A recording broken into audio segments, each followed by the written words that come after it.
And I know this sounds weird, but I think one of the problems with humans, the haves and the have-nots, we've come to an impasse. You always have wealth disparity, you always have wealth inequality, but it's so extreme now, and also combined with the fact that people are more informed than they used to be, because it used to be like they didn't realize how screwed they were. Now everybody knows how screwed we are, and so we're cynical against the entire system. The CIA was aware of Lee Harvey Oswald. I don't like how people make fun of Trump supporters. You made me mad. Take a guess. Daily Wire. How do you want to balance going back and forth? I usually try to move my mic away when I don't want to talk, mostly because I realize my active listening annoys viewers a lot. Just don't say anything. Oh, yeah, that's true. I am just here to be pretty, so. Or don't say affirmatives or whatever. When you say active listening, you're like, I can't turn it off. I counseled for way too long to not do active listening. Welcome to Bridges. You should do it. Okay. Good morning, welcome to Bridges. This is episode 10. I'm joined by my co-host Kyla, and our guest today is the esteemed YouTube historian guy, Mr. B. Thank you for having me on. Yeah, we're excited to have you. I feel like you set yourself up for the most disappointing entrance to every single thing you go on because everybody's expecting Mr. Beast. Yeah. Why would you do that to yourself? I started my channel first, so, and I just always say that because and I started my channel as a teacher, so it was literally just my students watching. Did you ever consider rebranding when he took off? Well, yeah. I think, but it's just too late. Once you kind of get stuck with Destiny, you're stuck with Destiny. Are you any regrets about that? Yeah, cut that part, August. No, I don't have No, Bungie f***ed me. What was that, like 2013, and I see them announce that game, I'm like, no shot. And then like 4 years later, I'm waiting for it to die, and they're like, Destiny 2. And I'm like, okay, well. Yeah, you're stuck with it, man. When I was a kid, I was really into political history, especially presidential history. And I was the type of kid who would memorize the presidents and memorize all these random facts about presidents. And that kind of carried over. Also geography. I've always been fascinated with different parts of the world. Can you give me like what was the first thing that you remember? Was it like one of those Animaniacs music videos? Or what was the first thing that got you actually interested? Because it's a pretty unique interest, I think, for a kid, is presidents and geography. I love that Animaniacs video. Yeah. That's like, I watched that over and over as a kid. Yeah, and believe it or not, like as far as overall history, one of the things that got me into it also was Forrest Gump. I know that sounds kind of weird, and it's a little embarrassing to say, but like kids need these sort of... it's not like they're actively seeking out history, like, oh, I want to go find me a 500-page history book. So you need these things to as a gateway in. And actually what's been fulfilling what I do now is I'm often that gateway for kids to get into history, and it's awesome. What ages did you teach when you were teaching? 7th grade was the youngest, and all the way up to 12th grade. Okay. So, and everything from world history to American history to AP to government, economics. I started an economics class at the last high school I was at, and oh boy, that is not. So many people don't understand economics. Don't get me started on that. Why presidents? What do you think? Well, I think what's unique about the United States, well, it used to be unique, especially in the early years of the country, is that just almost anybody could rise up and become president of the United States, where, before that, for thousands of years, it was typically you had to be born into wealth or typically royalty, And so just the idea that you had somebody that could go, like Andrew Jackson was the first one. He was born poor and an orphan by the age of 14. He was...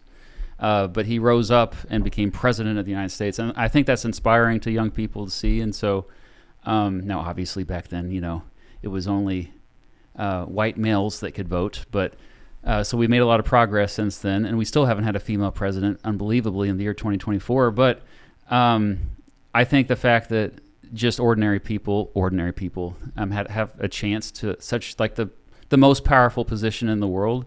So I think that's why we're fascinated by their stories. And then as far as economics education? So I guess I'm super curious because you mentioned that you were teaching economics in high school, right? Yes. And you were like, man, people really don't understand economics. And yeah. It's something that's captured kind of my very layperson interest recently, is trying to, because I've been really interested in studying politics, but specifically how economics implies. And I'm curious, when you were a teacher and even now, do you feel satisfied with broadly what is taught in America, or do you feel like there's a kind of a lack of teaching in things like maybe economics or history or philosophy or anything like that? Are there certain subjects you wish people talked about more in school? I could go on forever. One of the reasons why I was excited to do this podcast, because it's a bridge between your world and my world, and I'm trying to like bring more people into the world of just learning, being curious. And so, yeah, economics specifically, I think a lot of people think they understand it, but they don't. I started the economics course at my high school, and it was actually it was just an elective, so students could just, and so I had to make it really fun for kids to want to take it. Even like sometimes like, I'm going to give you candy today, okay? You're walking out of this room with candy. I know it seems silly, but so do whatever I can to get them into it. But the first day of class, I just asked them, what do you think economics is? Can you define economics? And the vast majority of them said it's basically, well, it has something to do with money.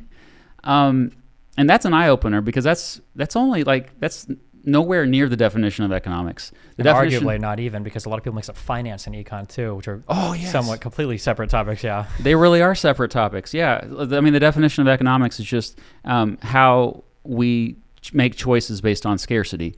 Everything runs out. Like, unfortunately, this coffee I'm drinking is going to run out, and so I'm going to have to make a choice based on that. And if you frame it that way, it's actually much more interesting, because economics to a lot of people is extremely boring.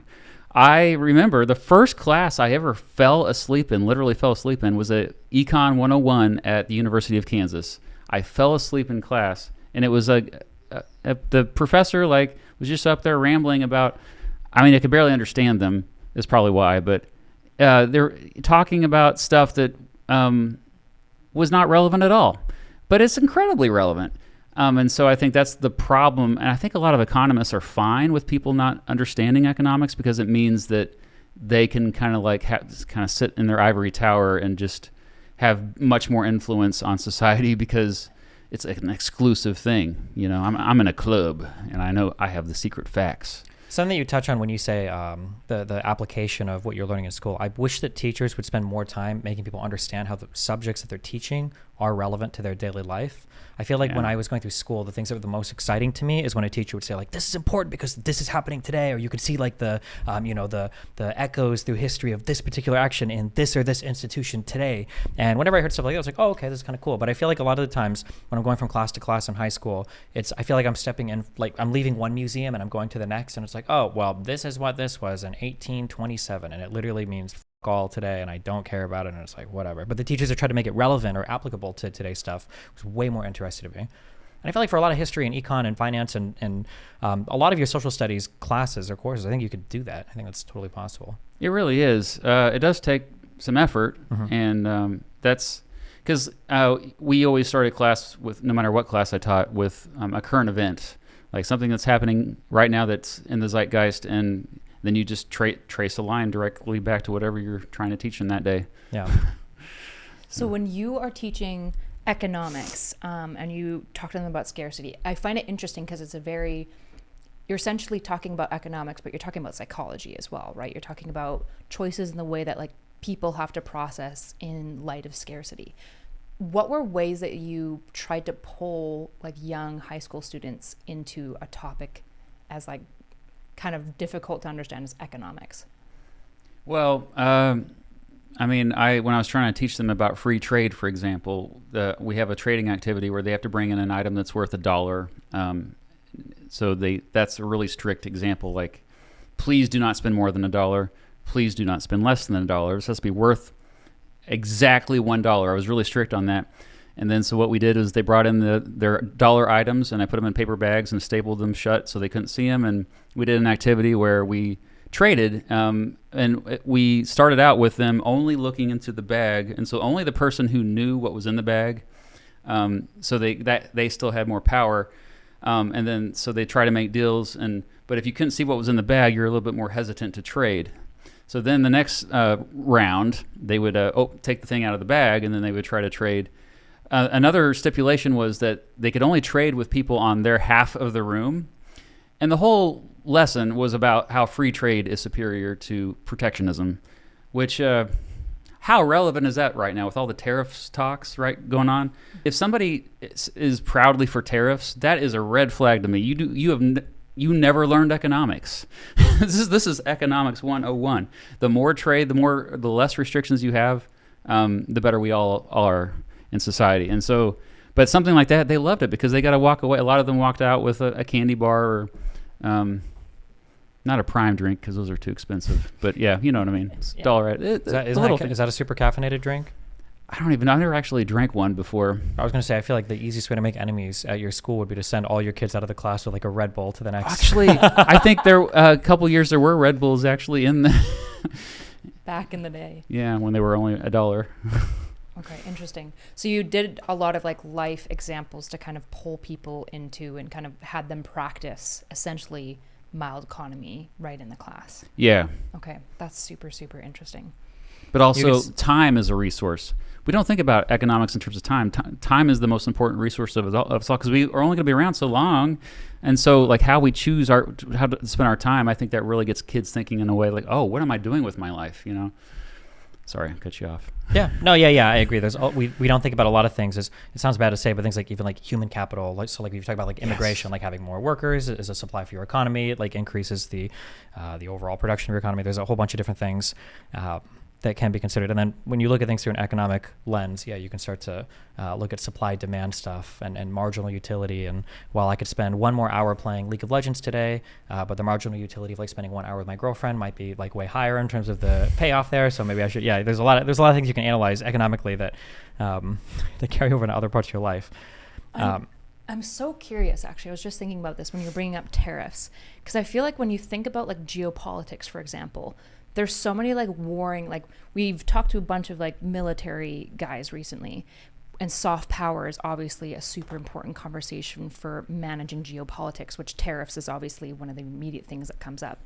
Mm-hmm. So when you think about like geopolitics, how do you balance things like economic free trade and the value of that versus things like using soft power rather than hard power to like manage geopolitics? Because I feel like I always get stuck on these two things, like the trade-off between the two and other factors. It's the same way you handle any relationship. Positive reinforcement is way more effective than negative reinforcement, and I learned this in the classroom as well.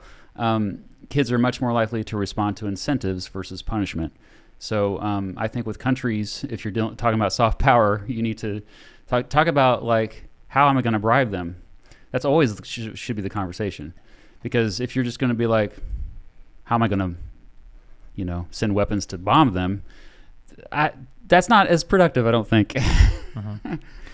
When you're bringing in new kids to the classroom, they'll ask, I'm sure, or you have to address this question, and it comes up in real life too. What is the value of learning history? How do you sell it to them? Or how would you sell it to somebody on YouTube that goes to your channel? Why should I care about anything that's happened, 50 years ago, 20 years ago, 100 years ago, when nobody else seems to?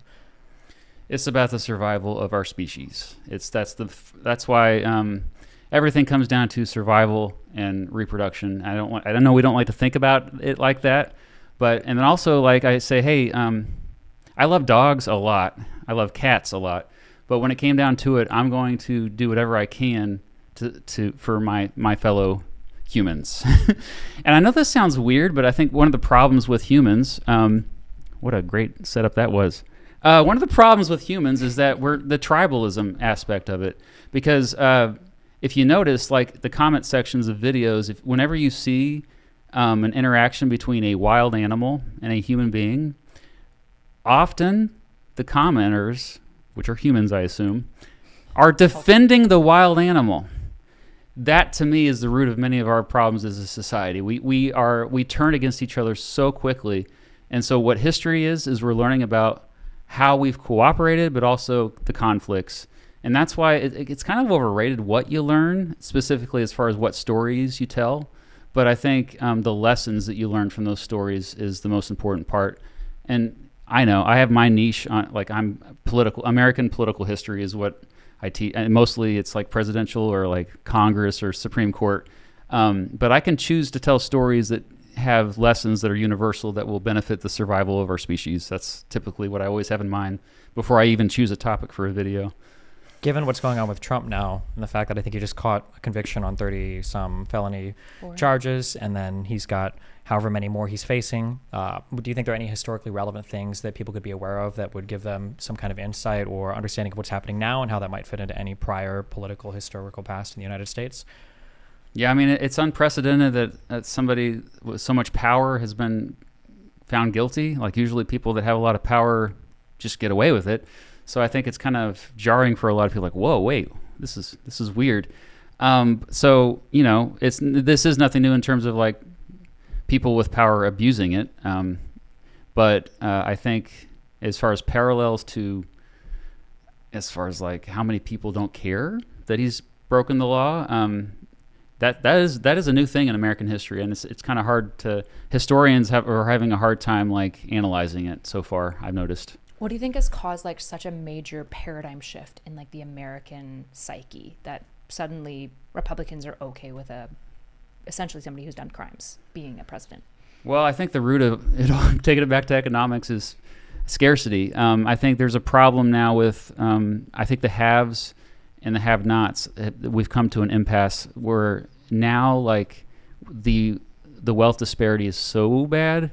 It's you always have wealth disparity, you always have wealth inequality, but it's so extreme now, and also combined with the fact that people are more informed than they used to be, because it used to be like they didn't realize how screwed they were. Now everybody knows how screwed we are, and so we're cynical against the entire system. And so then once pretty much everybody is jaded, right, around the entire world even. So once you figure that out, then like, okay, who do I trust to solve the problems? Well, shoot, you can fall for any con artist. Like, it doesn't matter. Like, I fall for con artists all the time still. And so then it just comes down to who's the most effective at messaging. And so a lot of people believe everything that Trump says, and until you solve that part of it where people critically think about what he's saying, then it doesn't matter, because the talkers are winning.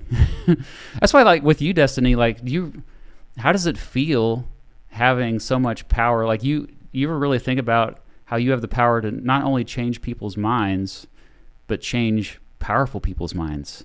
You ever really think about I don't know how many powerful people are listening to me yet, but I think they are. I mean, you think about it, like, you have an effect on public policy in so many ways, because most of us don't have enough time to really think about things, and so we just find people to trust, and so many people trust your opinion. It's I think that the crazy. way I think over the past few months, the things that I've been working on kind of the most in my free time is trying to figure out like how people arrive at conclusions, because obviously if my forte is debate, my goal is to change people's minds. And I find that the fact part, that logos part of the rhetorical triangle, is probably one of the less important parts. Yes. It's nice if you can be factually correct. In my opinion, I think that's the only thing that should matter, but obviously it doesn't. So when I try to find out how people put together ideas, where they come from, why they believe the things that they do, I'm basically trying to get in between that process of somebody might say that I think that rent control is the only moral way to solve homelessness. And I'm like, okay, well, what if rent control is bad? And they'll say, oh, well, you want homeless people. And it's like, okay, well, what if we do something different? And it's like, oh, that's because you're a conservative. And it's like, okay, none of what you just said responded to anything that I said. So yeah, I find that most of the work that I'm doing now is actually like trying to figure out how to be more rhetorically effective, because it's probably one of my weaker areas, because I'm just so fixated on like, oh, well, let's just look at the numbers and see what's going on here. Oh, interesting. Because I think rhetorically you're actually very gifted, but I never thought about that. Yeah, actually bringing up facts is hurting you.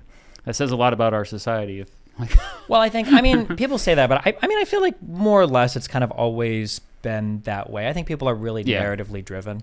I think that the emotionally driven. Yeah, but I mean, we're creatures of emotion. Like, it powers everything, right? Like, what would humanity be without love or art or the caring for our children, or the desire to live for something greater than yourself, to help your fellow man?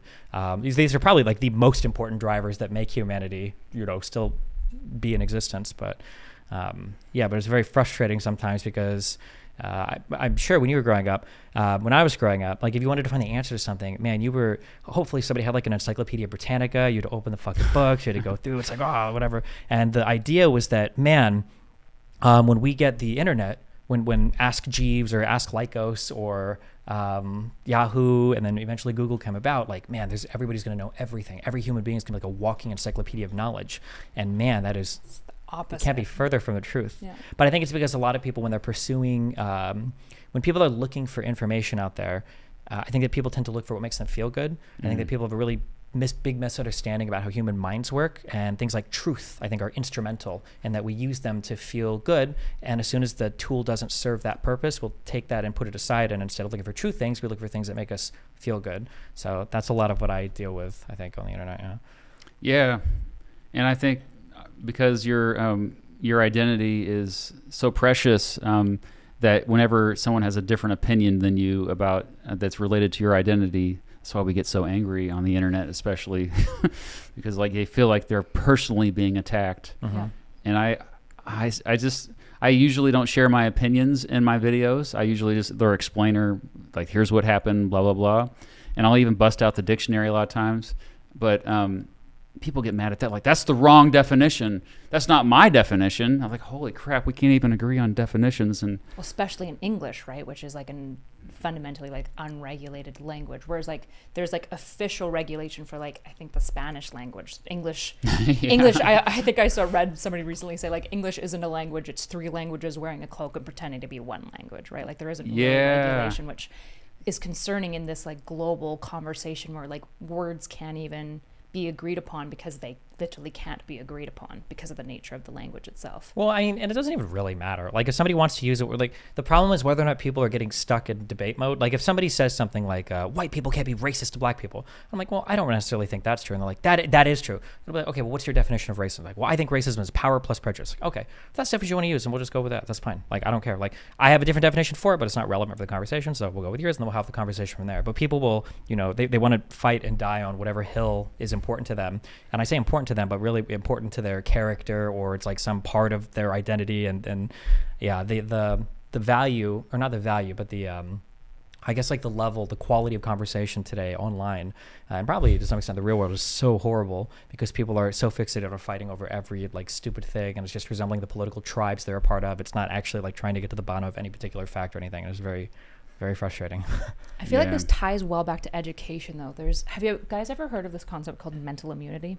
It's like a book about it and stuff. I don't think so. Does this have to do with like inoculating people against bad ideas by preparing them? Yeah, I think by introducing things. Yeah. So it's a really good book actually. I don't like fully agree with it, but the writer, Andrew, I can't remember his last name, talks a bunch about how it's super important that we find a way to teach mental immunity in school. And he talks a bunch about like the critical thinking era, where like in the 90s and early 2000s, kind of education was obsessed with teaching kids critical thinking. And it seems like broadly not overly successful, because like what is critical thinking? How do you think correctly? Like these are all incredibly difficult things to define, right? I'm super curious. Have you seen or thought of anything that would help people think better at like a macro or national level? Media literacy is always brought up, and I mostly agree with that. But when we say critical thinking, a lot of times like that's a little bit too vague. Like, what do you mean? I think at the root of it, though, is like I made a whole video about how do you know if something is true or not, and unfortunately, it didn't perform as well as I wanted it to. But I lay it all out in terms of like the most important thing is you have to just start trusting again. You have to start trusting institutions and specifically experts, because I mean, what do you consider yourselves experts at? Everything. Obviously. Yeah, other than but if you were just to pick one thing, what do you think you're an expert at?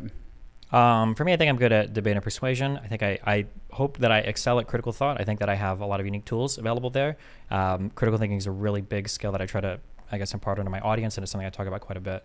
You said earlier, for critical thinking is difficult to define. I agree, but I think that's because a lot of people use critical thinking as a substitute for the term common sense, which I hate. Because common sense is basically what people say when they say critical thinking, they really mean just like, I want you to look at this and come to the same conclusion that I've come to. When I think of critical thinking, I think of basically metacognitive processes. So how can I examine my own thoughts and make sure that they are moving me in a truthful direction or some direction that's serving my goal. Thinking about thinking. Yeah, exactly. Because humans can do that. We can observe ourselves, which is, I think, unique. It is unique. I haven't gotten, dog hasn't told me this before, but I'm assuming they can't do that. But yeah, so the idea of like one example, I try to always give examples when I talk about critical thinking. One example might be if I go to watch a Joe Rogan video and he's talking about a particular topic, I might ahead of time just write down, I do not like Joe Rogan. This is a bias that I have. I need to be aware of this because Joe Rogan might say something in the podcast where he's like, and I think that 3 times 3 equals 9. And I'm like, oh, this guy doesn't even, I bet it's not even 9, fuck this guy. But like, I'll look and I'll see my notes on myself. Okay, well, hold on. I really don't like Joe Rogan. I'm really primed to disagree with anything he says. I need to be a little bit more careful when he says something that I disagree with because it might be just me hating Joe Rogan and not actually disagreeing with the substance of what he's saying. So those types of like strategies and tactics to deploy to kind of protect your mind from all of the cognitive pitfalls that are built into us to survive in the jungle that kill us in the urban jungle. Those are the things that I try to be aware of. Yeah. Do you think those could be implemented in school, like teaching kids like sort of like tricks like that to know what your typical biases are? Julia Galef has this super cool test where you basically have a bunch of facts and you guess whether it's true or false, but then you also have to guess to what percentage you think you're accurate in your guess, so that you can get a feel between if you think something is true or false, whether you feel like 60% confident or 100%. Because a lot of people, they'll feel like something is true at 100%. And you're like, hold on. That's a really good point. Are you actually at 100%? Right? So there's like these little mental tricks that we can teach people and kids that feel like they'd be so beneficial. I'd be curious how you could like weave that into an educational framework in school. One of the first videos I made was for my 7th graders specifically about how to critically think. And in that video, my definition was mostly from Wikipedia at the time. I don't know if it's still the same up there now, but it basically is like how to determine if a claim is true, mostly true, partially true, or false. And there's always a spectrum, like you said. There's always, is it? And so I think if they start with the mindset of everything is on a spectrum. In fact, even science, when we talk about going from a hypothesis on one end of a spectrum to a theory on the other end, you can even go beyond a theory. That's where a theory, I know that word is also so loaded. I hate it. I hate it so much. That's why I was like, can't we all just get on the same page with definitions? But at the same time, like always knowing every claim is usually on a spectrum. Like there's very few things that are 100% true, very few things that are 100% false. Mostly there's gray area between. And they start with that premise always. Then they're going to always be like, okay, suspend judgment. So you also, like I see this a lot, like my commenters will say, trust but verify. It's kind of a slogan at this point. But you don't want to like trust too much, So it's okay to always have a healthy sense of distrust, I think. And if you just always approach every new thing that way, I think that goes a long way. It's a simple thing you can do, and it goes really far if you just start with like, okay, I'm going to slightly trust you. And then, we can keep verifying and we'll never know for sure. In fact, we'll be confused until the day we die. But as long as we understand, like we're aware of it and we're not just like going at each other. Something that I've learned I used to play a lot of poker in my early days of college. And one thing that you learn very quickly when you're studying, because for Hold'em, really for all poker, it can be very math-based. Even when you play well and you're not just playing off the math, there's still ranges of cards that are acceptable. There's still ways to size up bets. One thing that you learn very quickly is intuitively, humans can feel 3 probabilities. They can feel 0%, they can feel 50%, and they can feel 100%. And that's it intuitively. So if you tell a person that there's an 85% chance of something happening, nobody has an intuitive understanding of that. They think it's 100%. So you show me like a probability indicator for who's going to win an election. It's like 82% this person will win, and they lose. Like, how did they possibly lose? It's like, no shot. It was a sure thing. It's like 82%. That's 1 out of 5 is basically failing here. Like, what are you talking about? Or if you tell somebody like, yeah, it's like, it's like a 15% chance of this happening, and then it happens. Like, this was never going to happen. It's like 15%. One of the funniest quotes, I'm repeating this, and I haven't dug into, I almost positive this is a real quote, but if it's not, somebody fact check me in the comments. But I think that I heard, are you aware that Texas has a unique power delivery system? I'm not familiar. So I believe Texas, is the only state in the country whose energy grid is 100% privatized. Oh, it's And- like internal, right? Yes, it's not connected to any external grid. And theoretically, with free market and all that, it allows people to compete and have customers bid for a different electrical price and everything, which is a cool concept. However, one of the bad things for capitalism is sometimes dealing with very small statistic occurring events, these black swan events. And several years ago in Texas, you had one of these where the temperatures got incredibly cold and power basically became, the whole state basically became unpowered. And I heard a statement by, I think it was the governor, and he said something along the lines of like, this event is like, it's so unbelievable that this happened. It was like a 1 out of 10 chance, like a 10% chance of this ever happening. And I was just thinking, 10%? Yeah. My That's God. just threw out a 1 out of random 10? number. That's really high. Crazy. Yes, There's that. and then- Statistics is a class that every student should take, by should the take. way. Yeah. I was going to say too, for Kyla's question, like, could this ever be integrated into the curriculum? I think unfortunately the answer right now is no. But the reason why is because if you're a teacher and you spend any amount of time teaching something that's not going to show up on a final or state exam, you're going to get in trouble because if your students aren't scoring well enough, the administration is going to come down on you and beat the hell out of you and say, why are you wasting time on whatever bullshit this is? You need to be teaching to the test so that your students are passing and we're still getting funded. Yeah. Yeah. Which is unfortunate structurally. Yeah. Do you think that Yep. intuitive sense you're talking about can be trained though? Like, do you think you can teach people to understand how to feel out 15% and like what that should look like I think so. through metacognitions? Oh, I think so, easily. You can be trained to do anything. I mean, I think this is a weird example that just popped in my head. But you know the movie Idiocracy? Yeah. Mike Judge. Have you Yeah. seen it? I haven't, but I've heard so much about it. I have a gist of what it's about. Yeah, like, so, I mean, there's a point in the movie where you see these, ignorant characters, like the whole movie, they barely can function. You see them learning. Like, it doesn't matter. We are incredible. Like, our brains are incredibly malleable, and we can learn a lot. Even at an old age, I think we have this perception that, like, oh, well, you're over the age of 50, you're done learning. No, like, this stuff can, of course, be taught. It's what we choose to focus on.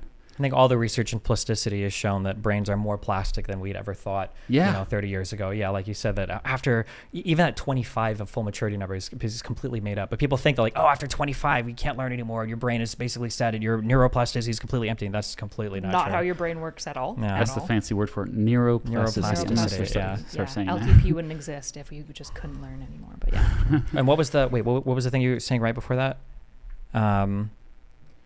You asked him a question. Oh, can you teach people to think a certain way? Yeah. Can you teach people to teach? I think I would I think disagree, so. but I'd probably agree. I think ultimately we agree. I would say that the most important thing, I think, when you're teaching people is to teach people their limitations. It's if you understand your limitations, then you can work around them and learn them. So like when somebody says like, could you, like, I don't think I could ever intuitively understand 15%, but I know that I'm not going to intuitively understand 50%. So I'll think about it more. It's like, okay, well, somebody just gave me these odds. Okay, well, like, let me actually sit and think about what that means. And then that would be the intuitive sense that you would develop, is kind of like the check on yourself once somebody's given you something. But yeah. I feel like it's not just limitations though, because when I think about like little small like niche cultures that mostly teach limitations and not strengths, you actually end up with a populace that tends to underestimate everything all the time, including themselves, which also leads to a type of bias. So like growing up like fundamental Christian, I would say when I did the Julia Gayliff test, I tended to almost always underestimate my own level of accuracy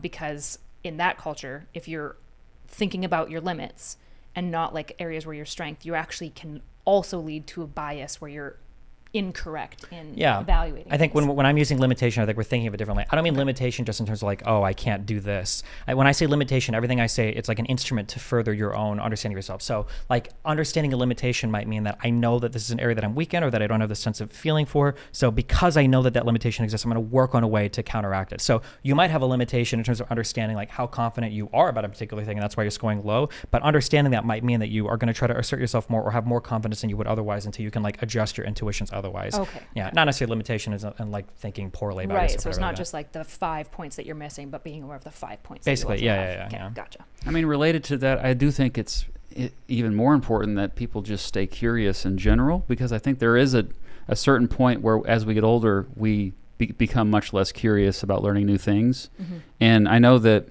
I mean, that really isn't, that some of the loudest people on the internet are just the ones who've stopped being curious. They think, I figured everything out, guys. And they're extremely confident. And to me, like, I think there's such grace in like just admitting you're wrong all the time, just saying that I'm often wrong all the time. And there's just some of the loudest voices just don't do that. And people are almost more likely to believe what they say when they just don't do it. Or maybe I'm wrong the Trump on this. method. He never apologized or defended himself, and it was effective, right? When he was accused of things, he would just flip and accuse somebody else of something. But there's also something deeply punishing about admitting you're wrong, right? Especially in the social media space. Because, like, I agree with you, but I feel like every time that I acknowledge, like, hey, guys, just a heads up, I was incorrect about this thing, mostly it results in, like, punishment, where people, like, super nasty about it, and then it gets used against you forever. Like, for example, I always think of the clip where, like, you acknowledge that you, like, are just starting to look into the Israel history, like, months ago, and that gets used constantly now just fully discredit any of the learning that you've done since then, which is the opposite of good thinking. I think something you brought up that's very true. Are you familiar with the Ask Line test? I think it's ASCH. It's a famous psych experiment where I think so. Yeah, you get a bunch of people to sit in a room, and like 9 of them are your participant, or 9 of them are in on it, and like you got 1 participant. Yeah, and the idea is that like you put lines on a board, and you ask everybody, to measure, do you think this line is bigger or smaller than the other line? And if you have 9 people that are all giving the wrong answer, you can force conformity to some extent on the one person, even though it's like clearly not the correct answer. They feel like a social pressure to give the answer that everybody else is giving. And one of the craziest iterations of that experiment that's very scary is that even when the answers are private and not shown to other people, there was still like a 24% conformity rate on the person. Even when they can't see your answer, there's still that social conformity. And I think that the issue, again, it goes back to what I said about like the existence of the internet. People think that humans are truth-seeking machines and that we live in an environment where people are pursuing truth and being rewarded for truth. But oftentimes that's not the case. Being correct about something doesn't grant a reward. So when you're ever looking in an environment, you're like, man, why are all these people wrong, or why aren't they doing more work to figure out the correct answer? Well, what's the reward for it? It's something that I try to be mindful of, because on my YouTube, I'm very independent from all the other political groups. I have like my own little world. I'm pretty isolated in the real world because I don't have like a bunch of friends that have like vastly different political opinions than me, or family members that are pressuring me. So I have like the flexibility and the freedom to navigate that environment however I want. But for another person, admitting that, like a socialized healthcare might be better for the United States than what we have now, or admitting that maybe Second Amendment rights are important, depending on the circles that you run in, the cost for having this opinion can be quite high, and the reward for maybe being factually correct or understanding something is non-existent. So I think it's pretty obvious or predictable that people will go in the area that produces the most social benefit, rather than say, I'm going to believe this thing because I know that I'm right, and then get ostracized from all your friend groups. And then it's like, well, what was the point of that? What did I get for that? The social benefit is the most important thing. I think so, yeah. So once you start there, you have to work backwards, because, like I had very different political views and religious views when I was younger. And once I gave those views up, it was very difficult. And I'm still like kind of recovering from that. Yeah. And you have that fundamentalist background as well. I'm sure you can relate. Like it's, you kind of, when you step away from, especially family, it's like that is so interlinked with your identity as well. Like it's And like, we need to belong. It's just easier just to believe what everyone else is believing. It really is. Like, what kind of insane person's like, I'm gonna like try explore something new that we've never thought about before? It takes a kind of a and it's very inhuman to even for the other people in that group too, because there's an idea that's pervasive among a group. You were just talking earlier about how important it is to trust people. We do have built-in trust to different groups. Sometimes I think that trust is misplaced. But if you've got 9 people in a group telling you one thing, and then one other guy has an idea that seems to be incongruent with the group, then obviously the feeling is, well, we need to expel him. This is like a dangerous virus. Like, get this guy away from us. So I think when people go to one of the things that I try to be mindful of when I'm talking to people is when you're trying to get somebody to believe something that you think is true and they don't,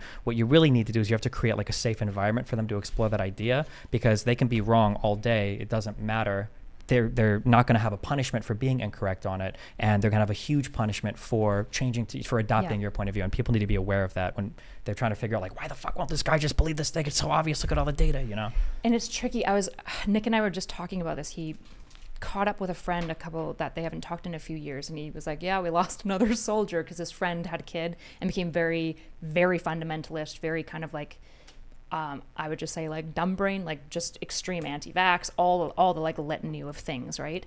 And we were talking, and I was like, it's just so frustrating. Like, I feel like you should just tell him, I'll be like, hey, just so you know, I'm like one of those crazy bad people that you're talking about that you think is like ruining the earth, but you respect me and you love me and we're like good friends. Yeah. And he was like, but at this, like Nick said, I think there's something to the fact that his life is probably just going to be broadly better if he maintains those beliefs because that's what his family believes, it's what his wife believes, it's what his wife's family believes. And so to some degree, if he changes his position, he's now ostracized not just himself, but his child from extended family. And there's like a genuine trade-up that people have to weigh here where it's like, yeah, truth is really valuable, but at the end of the day, what matters most? The need to belong. Yeah. And it matters in a really real way. And it was like this moment of being like, you're right, like it literally might be better for this individual to just like let him believe these silly things for the most part, assuming that he treats his child well and he raises them well and stuff. Yeah. Because then that child has access to a massive social network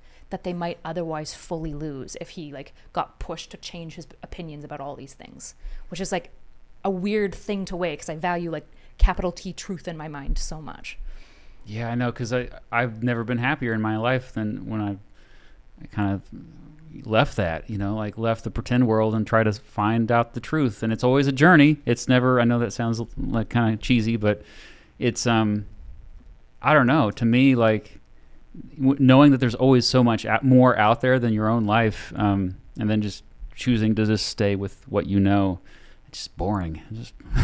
Yeah, you mentioned curiosity earlier. I would be terrified if I looked at videos of myself from 5 years ago and I had every single opinion that was the exact same as it was then. Oh my gosh, yeah. Oh, Jesus, I'm I haven't always changed or changing my grown. mind. Yeah, that would be terrifying to me.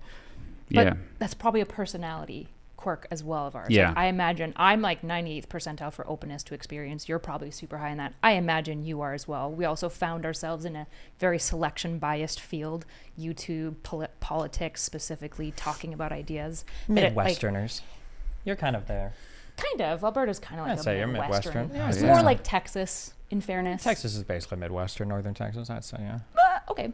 But there's like this question that I always have of like, you know, I think of like Brittany Simon's twos, right? Like, are they happy? And does that happiness just actually matter? Like, maybe I'm weird because I don't think I'd be happy either because of my like insatiable need to know and like learn more.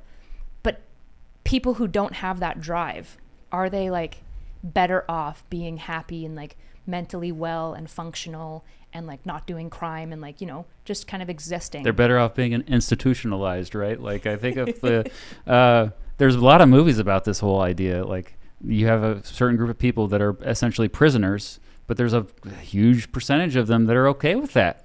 They really are. And actually, it's related to this. A lot of people say that they are against fascism or authoritarianism. I think it's bullcrap. I think it's a lie that we tell ourselves. I think we like to have a daddy who takes care of everything. And because there's two things that are important to most people generally. It's economic freedom and political freedom. A lot of times they're going to be willing to sacrifice the political freedom if it means they have economic freedom. Because economic freedom, I think, is more important than political freedom. And so they're willing to like, okay, so we're going to have authoritarian leader. Let's just suck it up. You know? This is also why every time I talk about like an abstract idea or a theory for anything, I always ground it out in an example, because the abstracts sometimes are manifesting in people's minds so differently. It was so funny that I just did this 2-week trip to Israel and I was talking to a lot of people, and I'll start saying, they'll be like, oh, like, what do you think about the next election? And I'll be like, the next election is really scary. It's possible that the next leader is going to be an authoritarian who's going to try to destroy the United States, and he's going to try to take all of our freedoms away. And I think that it could destroy basically the fabric of the United States. And then it's funny, I realize as I'm talking to people, half of them think I'm talking about Trump, the other half think I'm talking about Biden. So I have to ground it out. It's like, by the way, I'm a Biden supporter. And they're like, wait, what? Oh no. You know, or even like you see that like two people can be like, we need to protect kids. They should be safe to explore what they want. The parents need to protect them too. And that's why one guy will say, we need to ban all trans medicine. And the other guy will say, we need to leave trans stuff between like parents and doctors and not have the government involved, right? Yep. It'll be two totally different answers. Or one guy will be like, we need to stop indoctrinating children. They need to learn how to live a life where they're free to make healthy choices for themselves. And one guy will be like, that's why he needs to be completely indoctrinated to Catholic Church. And the other guy will be like, this is why he should be an atheist and left to choose when he gets older. So yeah, people will have these, they'll have almost these abstract principles that they haven't thought through much. And everybody will kind of like utter them around each other. But when you look at the application of those principles, they end up being wildly different in practice. Another shortcut to find out who's bullcrapping you and who's telling the truth, though, and I think everybody needs to realize this when they're choosing which politician to support, is which politician or anybody who's making promises actually like fulfills that promise. And actually, more importantly, if you can predict the future and the future actually happens, then maybe I should trust you instead of the person who keeps predicting the future and it doesn't happen. Like the folks who always say the end of the world is near. Like there's this streamer, I don't remember her name, but she's big on Rumble. And like she had like she has prophecies. She's like it's like a Trump religion, I think. It's like which is already a religion. I knew it would be eventually, but I didn't know it was already going to happen now. But she's like, the day before the verdict of the Trump trial, she predicted that he would be found innocent. And she's like, she truly thinks, or maybe she probably doesn't really think this, let's be honest. But she said that God told me that he will be found innocent. And she got it, or that Trump will be found innocent. And she got it completely wrong. But people keep believing her. Say to me, like if somebody just keeps predicting things wrong, I'm just at some point going to just start tuning them out, right? Wouldn't you just? You think so? At a certain point, I think that I think that when people are looking at people, when you talk about making accurate predictions, that's a very scientific mindset, right? If you're doing econ and you study a whole bunch of data, what you're trying to do is you're trying to make a formula that you could retrofit over all the data that then works prospectively. Like, okay, well, I've got a formula, and when I run it on all these cities, it works. Okay, well, now let's try it for the next year, and let's see if the data matches our formula, right? That's a very scientific way of thinking. I think that generally when people are looking at predictions, what they're looking for is not actually predictions. They're just looking to hear things that make them feel good. And generally the types of people that exist in these worlds have these, like I call them transcendental ideas, or these things that are over all of our epistemic. There's this thing that basically no matter what happens in the future, you can incorporate that event into your transcendental explanation for what's happening. It was meant to happen. Exactly. God so works in mysterious ways. Yeah, Yes, the mainstream exactly. media is completely not trustworthy. Alternative media is where it's at. We can never trust anything the mainstream media says. We'll never trust anything. And then the New York Post, has a story about the Hunter Biden laptop. Well, this time we can trust them because this is one guy who's. I used to talk to my mom about this all the time. We'd be like, Mom, like you don't trust the elections? She's like, no, I think the Democrats are going to rig it. Well, why did Trump win the last one? Because enough good people came out because they knew that they were going to rig it. And it's like, okay, so no matter what happens, But you need to keep asking your mom. And by the way, the first video I saw of you were like in the kitchen with your mom. I never forget. It was like going back. It was amazing. Yeah. But anyway, like you just need to keep asking your mom. Well, why do you feel this way? That's what I do with my parents. Like, where do you get this information? Why do you feel it? And you just keep asking it until they get sick of you asking it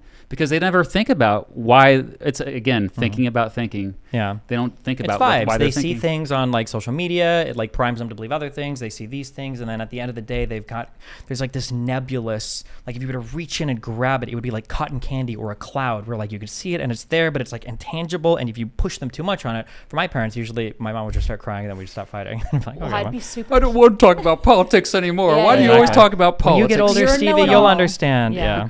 I'd be super curious. I wouldn't be surprised if the prophetess, whatever her name is. Yeah, or I don't remember whatever, her name. probably feels vindicated because I wouldn't be surprised if the line of rhetoric is because he was found guilty on all 34 unanimously by the jury. That's a little weird. A lot of the charges are kind of like ramshackled together. That actually proves that the whole thing was biased and therefore he is fundamentally. I legit, I promise you, I wouldn't even be surprised if that came out.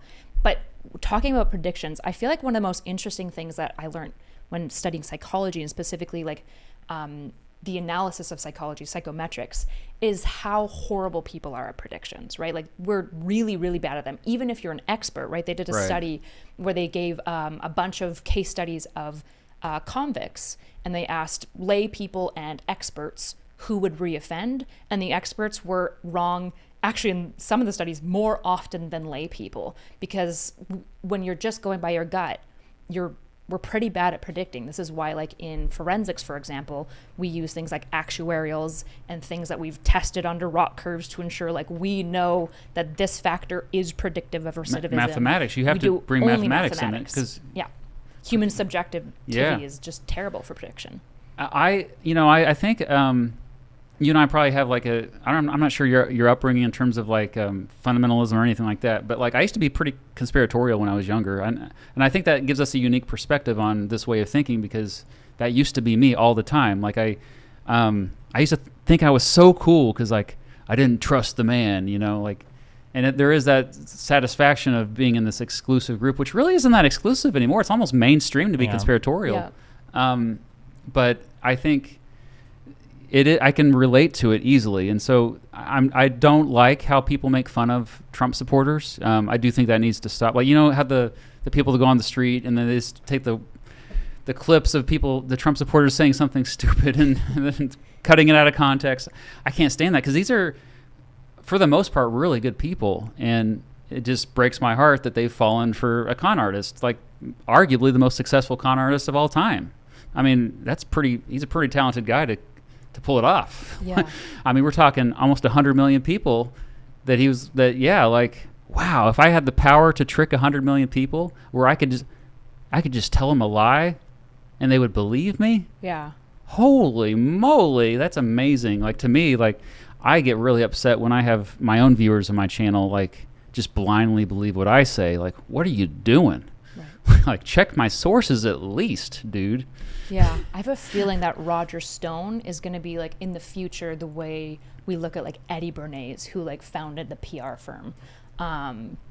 Because Roger Stone, like, when you listen to, there is interesting, did you go to the AMA with Roger Stone in the politics server? I might have listened to it a little bit. I feel like you Did I went answer my there. question? I'm pretty sure you talked to him. Or maybe, I don't remember, maybe. There was this interesting AMA that happened in, like, a local Discord internet world thing where Roger Stone came on and answered questions from the live crowd. Oh, wow. It was super fascinating, and it was terrifying because by the end of the AMA, I was like, this guy is a horrible person, like a horrible person, right? Because he's so... Sociopath? He's so strategic in how he intentionally, knowingly manipulates people. Because he understands group psychology so well. Yeah. And he's the mind behind Trump, fundamentally. He saw Trump at the right time, he saw populism Since 2000, rising. back in 2000 when Trump first ran for president, people forget that he ran in 2000. He worked with him back then. Yep. Yeah. And it's so fascinating to see how effective mass psychology can be at just kind of, it feels like numbing the mind or something. But then I'm always like, but am I, like, having the mind numbing happening to me? Also, like, where am I fucking up, you know? I wanted to bring this up to Destiny because, like, it goes both ways. Do you ever worry about audience capture? Because I worry about it all the time. Like, just following your audience too closely. I mean, I would say yes and no. Like, I don't worry about it because I worry about it so much. I have, like, a lot of things. I've written extensively about, like, how to avoid these types of social pitfalls. Even on my flight here, there's, like, things that I type up for, like, how are you aware of, like, how you check your thoughts? How are you aware of, like, evaluating sources? Are you aware of, like, what your audience wants, of what you're pressured to say? Like, these are things that I try to keep in mind all the time. Yeah, for sure. Especially because in our position, it's very easy to fall prey to that because there's an actual financial reward and incentive for being audience captured. Yeah. Well, there's, like, to give an example, and you're very aware of this. When I'm in the West and I'm arguing about Israel-Palestine, everybody in the West online, at least in the world that I inhabit, they very much argue the very, very, very pro-Palestinian positions, many of which I disagree with. And I'm argued against a lot of those. And the impression that I get is I'm very, very, very, very, very far right, very pro-Zionist, like very anti-Palestinian, which I think my position is not that at all. However, I understand why it would come off that way because of the people that I argue with. I guess I would describe it as, like, if I'm holding a shield to block arrows, like, I can block the people right behind me and I can block the people 100 yards back. It doesn't matter. Like, I'm faced in that direction and that's all people see. So one of the things when I was over there, like, I visited the West Bank and I was in Israel proper, and my part of the goal is that I want to talk more about things like the settlements because I just don't get to argue against that. And as soon as I started doing those tweets, a lot of the people that loved me, a lot of my Zionist fans that loved me because I'm open to critical thought and I'm evaluating sources and I don't just believe what the mainstream media says, blah, blah, blah, got incredibly fucking upset at me when I started saying, like, oh, well, like, you know, the lines at some of these checkpoints are ridiculous. Like, why does this settlement have water 24/7 and this refugee camp that's literally right next to it, you know, only has water for 6 hours a day? Why do these people have black barrels on their roofs and these people have, you know, water heaters on their roofs? Like, what's going on here? And in one way, people see me as a contrarian. They're like, oh, you just want to fight against everybody, blah, blah, blah. But in another way, what I'm actually doing is it's a very intentional strategy of adjusting audience expectations. Like, I will spend time turning around and fighting with different people because it helps to establish exactly where I'm at. And I know that you make your audience mad all the time. That's a good thing. Yeah, to some extent, yeah, because you're you made me mad. Sure, yeah. Like, I went after you. I have to apologize because what I was seeing was clips of you out of context on Israel Palestine when you do have more nuanced views. So yeah, I'm just as bad. Yeah, no, I mean, yeah, it happens to all of us. I try to now, like, if I get, like, a clip of somebody, I'm always asking, like, before I, because I'll see something like, oh, this is, and I'm like, hold on, wait. give me the video this is from, and then I'll react to it, because I never trust. Yeah, it's so crazy. People will see 15-second clips on Twitter of anything, of a news event, of a foreign policy thing, of a speech. The New York Post. They just cut a, yeah. Oh, the picture of Biden always wandering the off. false info of him wandering off, where he's just like turning to a parachuter and giving him a thumbs Yeah, up. but It's actually so cute. It's but such they a cute video. they actually edited the video so the Yeah. guy's not visible, so it looks like he's just talking at nothing. I'm like, man, what's Yeah, happening? he here? wandered off. And why is the New York Post doing that? Like, Yeah. what is going on? Yeah, that's crazy. Can I ask a meta conversation between you two because it came up?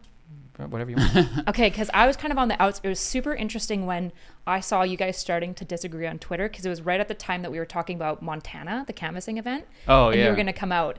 And then they saw the Twitter disagreement, and like one of the people that work with me is like, oh no, it's like Destiny burnt the bridge. Like, this was going to be such a cool episode. Like, oh no. And I was like, I mean, I don't know. I'll just keep reaching out. So obviously you apologize. Do you feel like you also had like a knee-jerk reaction on Twitter, or like how do you feel about that exchange? I'm going to say our months on end? tweets directly. I feel like my response was fair, though, because I think I saw you put a comment on a video where you were like, I'm wrong about everything. And then I think I quote tweeted like, well, what was I wrong about? And then I think that was about the extent of the exchange. And then I think you said maybe something negative afterwards, like, oh, okay. No, he apologized after.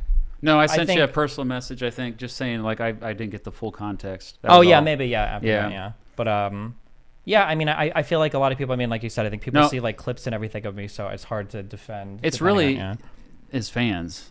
Like they turned on me. Oh, like, yeah. because I people like do my that, yeah. how I first found out about you was like, oh, a lot of the people that watch my channel also watch you, and so I was like, okay, yeah, I'll reach out to them, and then but a lot of them like turned against me once I had different views about Israel Palestine, and really my views are fairly nuanced as well. Like it's not like I don't really have strong positions actually. I think a lot of it is framing, honestly, what we choose to focus our attention on. But a lot of times we focus our attention on stuff that we know will get clicks. And so I'm also somewhat forgiving of that, because you focus on it to kind of reel people in. You just hope they stick around to get the complexities and nuance of it afterward. A lot of them don't. There's also like what you choose to focus on can sometimes be more important than like historiography. The framing of events is as important or more important sometimes than the facts themselves. Yes. I'm sure in U.S. history there were probably slaves that were treated well and had good relationships with their owners. I'm sure you can find examples of that. But if you decide to tell the story of slavery in the United States through the eyes of like 3 slaves that didn't have it that bad, even if you're 100% factually correct in everything you're saying, people are going to look at you like, wait, hold on, like that's a very particular it's a very particular selection of facts there. I think the irritating thing about online stuff is I don't want to say it's a lose-lose, but you basically, if you catch clips of me, depending on what's clipped, it'll seem like my focus is very directed in a particular area.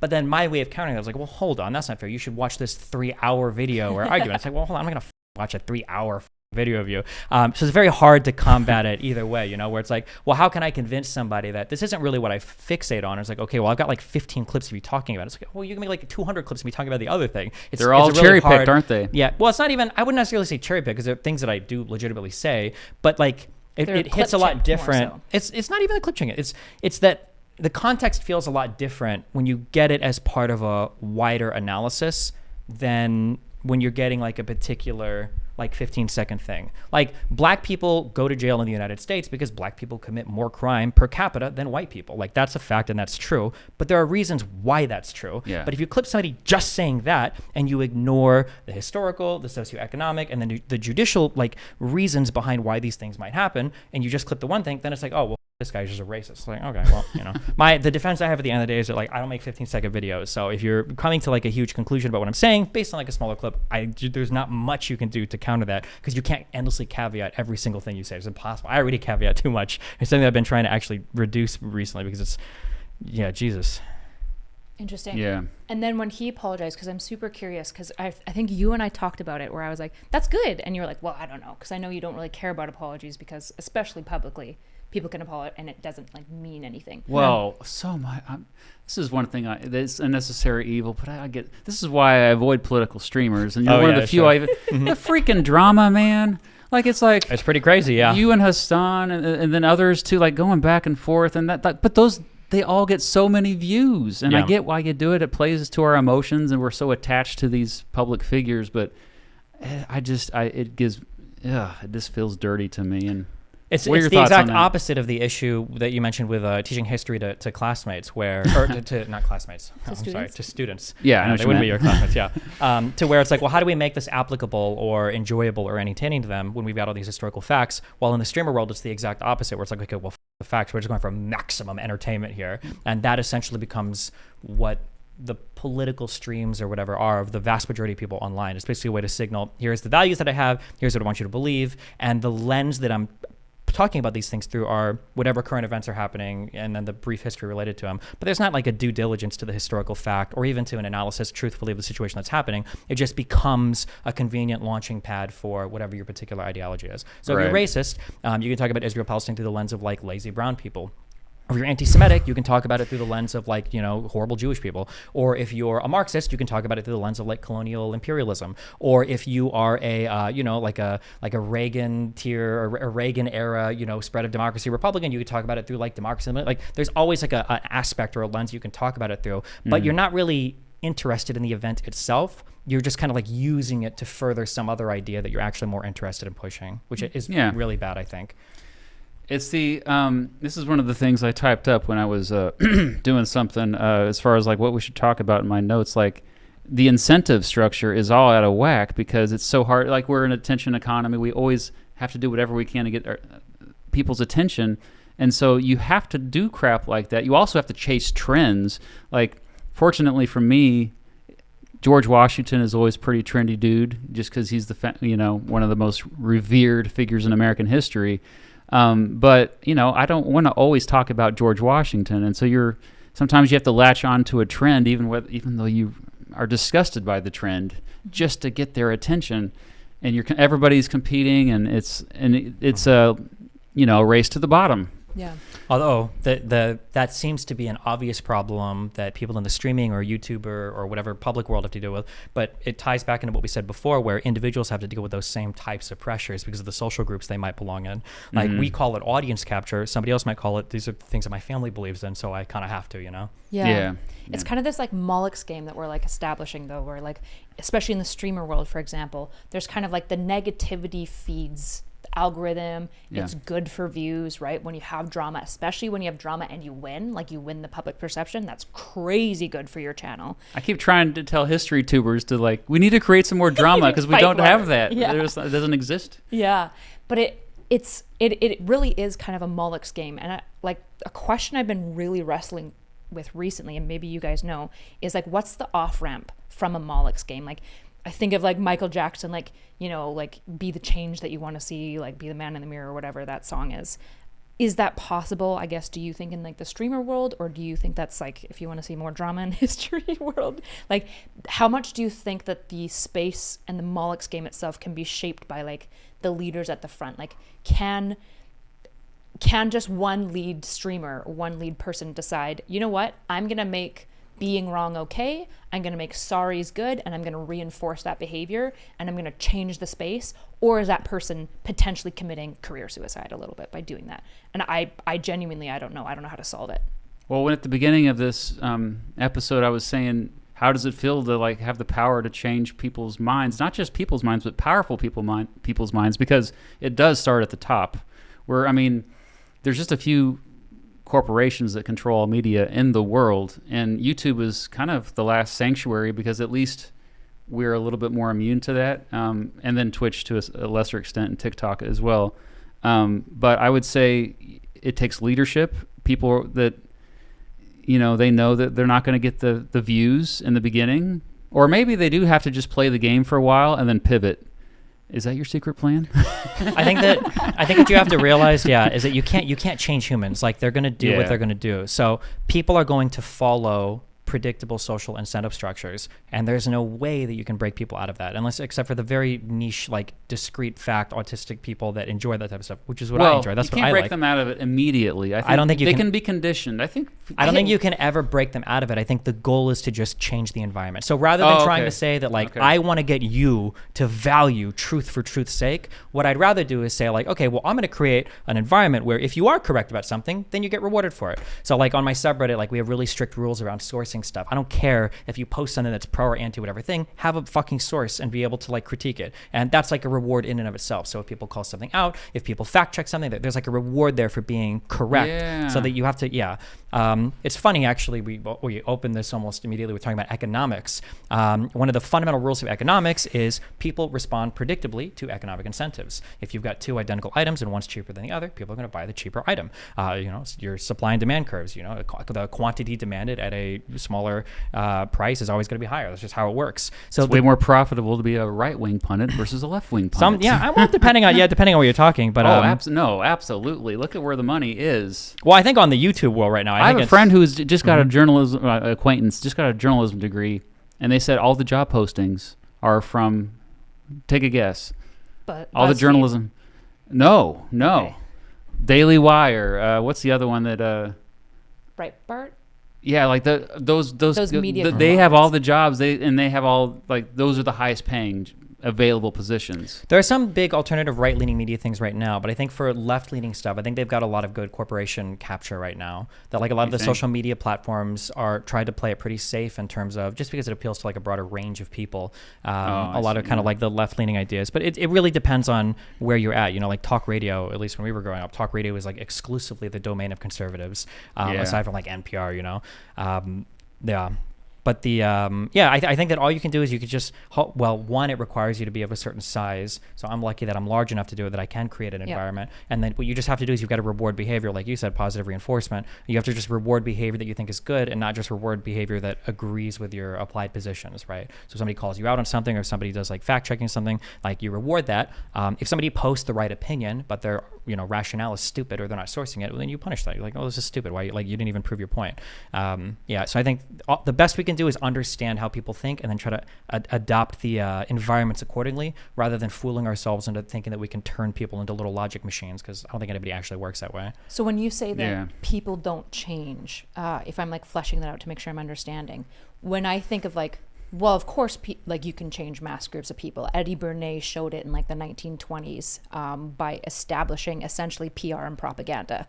But you're saying, you'd probably say, so for example, one of the first things that Bernays did was get a whole bunch of women to think that smoking was feminist. He kind of paired himself along debutantes and suffragettes because mostly men smoked at the time and he wanted to sell cigarettes to women. So he just had debutantes smoking and suffragette smoking to kind of capture it as smoking is essentially a way for women to like subvert the patriarchy and like to show women as separate. But really all he wanted to do was to sell cigarettes to an additional 50% of the population, right? So would you say that that is changing the environment? Like when you say change, people don't really change. You can change their environment. Is that what you're meaning, or? Yeah, basically that like you're not changing people fundamentally. You're just kind of working within the systems they're in to guide them to better things. Okay, so it's like the elephant. Yeah, okay.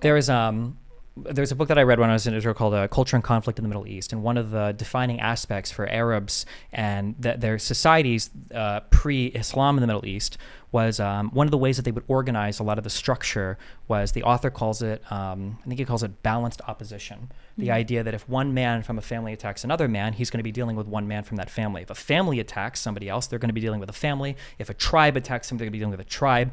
One of the ways that they organized their society was around this type of balanced opposition. In some ways, it was really good because you got like a lot of freedom. You had all these like opportunities to navigate your life in a way that like wasn't restricted heavily by a state. And another way, obviously, it's pretty bad. Like constitutions and equal rights and all these things. Like nobody cares about that. What they care about is balancing out the ability for their tribes or their clans to protect each other and to respond to other threats.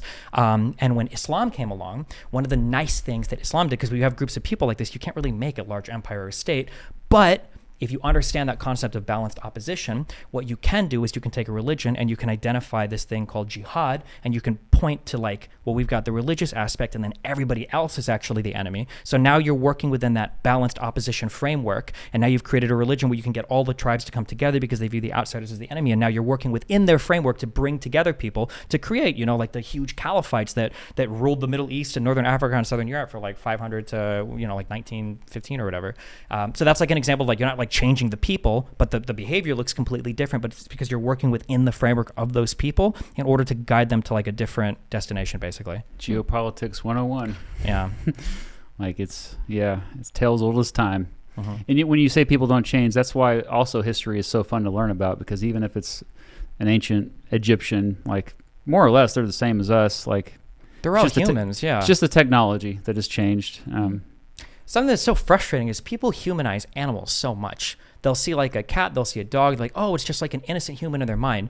And people dehumanize ancient Humans. people and young people so much. They'll see like a 4-year-old and be like, oh, Yes. it's like a kid. This guy's like retarded. It's like, he's just a sponge absorbing information. I noticed 3 years, that- 4 years old. Yeah, you have children, so you know this because Yeah. if you ever said anything bad or inappropriate around them, they're going to be repeating it, in 2 days to a family member. You're like, I didn't even know you were Yes. listening to me right now. And then old people, people are like, why did this guy 1,000 years ago even do this or that? And when people are evaluating, you can ask any student this, you can ask any adult this, why do you think this leader did this thing, or why do you think this guy did this thing? The answers are always going to be the driest, dustiest, like, well, he was probably worried about the conquest of England or the honor and integrity of the crown and his commitment to, it's like, maybe the guy just really fucking hated this other dude, or maybe this guy was in love with this person, or maybe he felt slighted when this leader showed up in this uniform. Like, we don't even ascribe emotions to historical people because we don't even view them as humans, which is so stupid. And everybody just wants to be happy, man.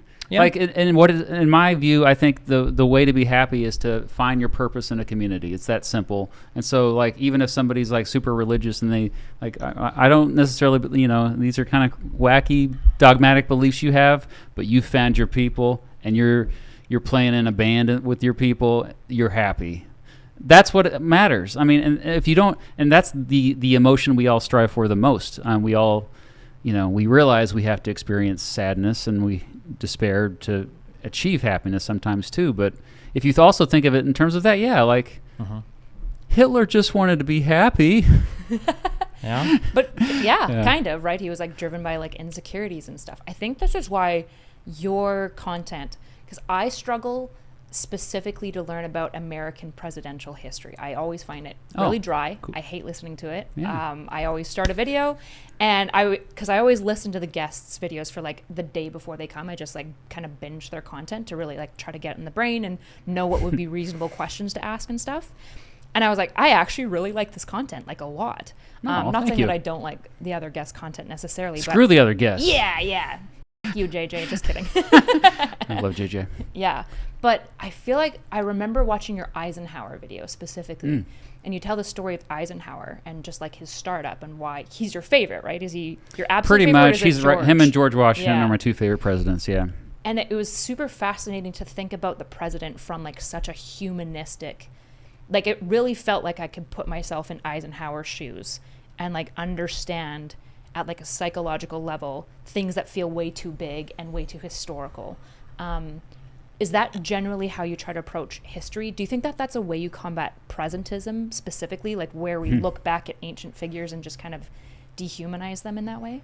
Yeah, because also ancient figures were more intelligent than we often give them credit for. And Way more. so I think, it helps to telling a biography is a great, easy way to like get somebody into history because it makes it easy to relate to this character, especially when you kind of go through their childhood.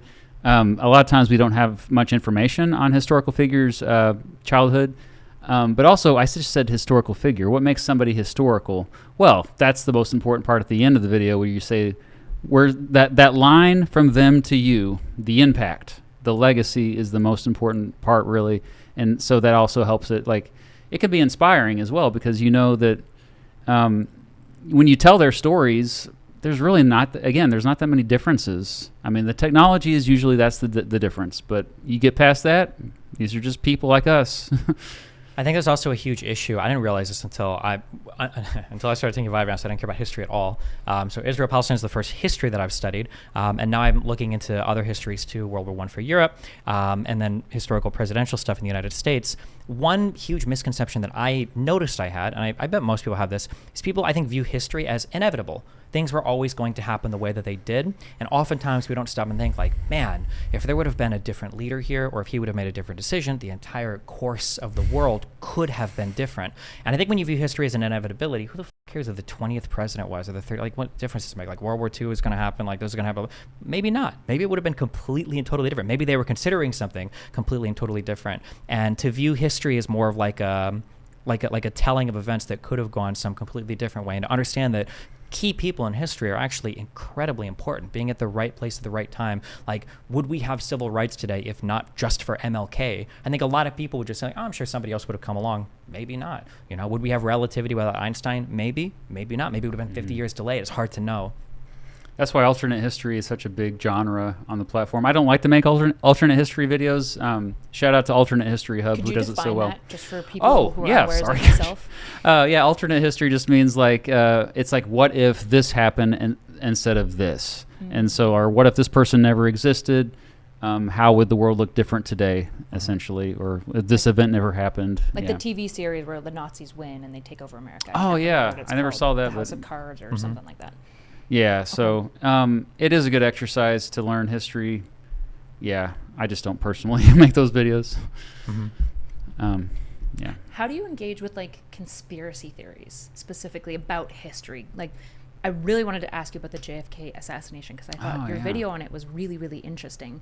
Because in your video, for those who are unaware, obviously you cover the historical facts, you go into the Warren Report, and then you bring on another content creator who, Necessary Information, I think is his name. Shout out to Evan. Yeah.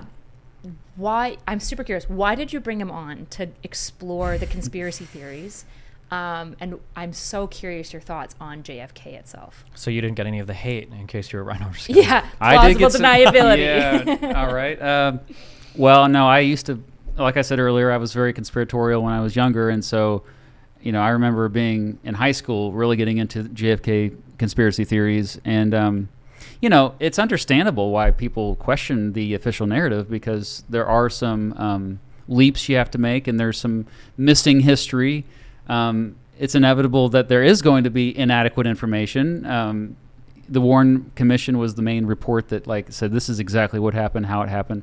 Well, there were problems with it, and so I get why people still to this day question it. I think the recent polls suggest that like half of Americans still don't believe the official narrative of the JFK assassination. But so when I made that video, I came into it like I brought up like, hey, I used to really be into this, and I used to not really believe it at all. But my full conclusion mostly is that yeah, they mostly got it right, and then I go into why. But you have to not just like completely downplay half the population that's watching your video. You have to like reach out to them and not demean them.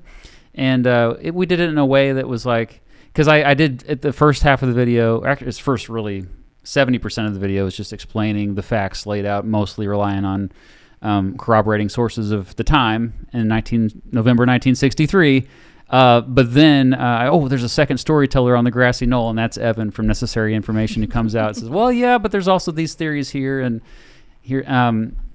That's his whole channel a lot of times is he just looks at like the nefarious things the CIA is doing or has done, I should say, because what they're doing now, we don't know. It's classified. So it is kind of crazy. I understand, like, if you look at the trust of the general public, American public, of government in general, the trend after JFK, that's where you first start to see the first wrinkle, like, and then like where people start to, wait a second, maybe we shouldn't be trusting the government fully what they're telling us, because there was a lot of just blind trust of whatever the government said before that. And then you go ahead to Vietnam, the Vietnam War, and then that trust goes even further down. And then Watergate, even further down. Iran-Contra in the 80s, even further down. And then you get to 9/11 conspiracy theories, which I did a 9/11 video too. Same thing. I said, okay, I used to kind of like fall down these rabbit holes, and here's why this is not true and all this. So yeah, it's okay to fall for conspiracy theories. Yeah, I did. My issue with, especially now that I can read more, one of my big issues that I find with a lot of these is, I call it jacking off, JAQ, just asking questions. Oh, gosh. You run into these people. Questions. Yeah. One thing I don't like is somebody will say like, well, I'm just curious about this particular thing. And it's like, okay, well, have you ever looked it up ever in your They're entire not that life? curious. Well, yeah, because you've gone 3 years saying you're curious. Like, how do we actually know how many Jews died in the Holocaust? I don't know. Have you ever Googled it ever in your entire life? Do you even know how? Like, you have no information whatsoever. I find that for a lot of conspiracy theories, at least any of the mainstream ones, I think the two that I've looked into in extreme detail were the Epstein death and 9/11, and then I've looked a little bit into the JFK one. And when I go into these, and the Wechen Gritmer kidnapping plot. When I go into these, generally what I'm thinking is like, okay, I'm going to set aside like 2 or 3 weeks of intensive study to figure out like what the arguments are here and, what's going on.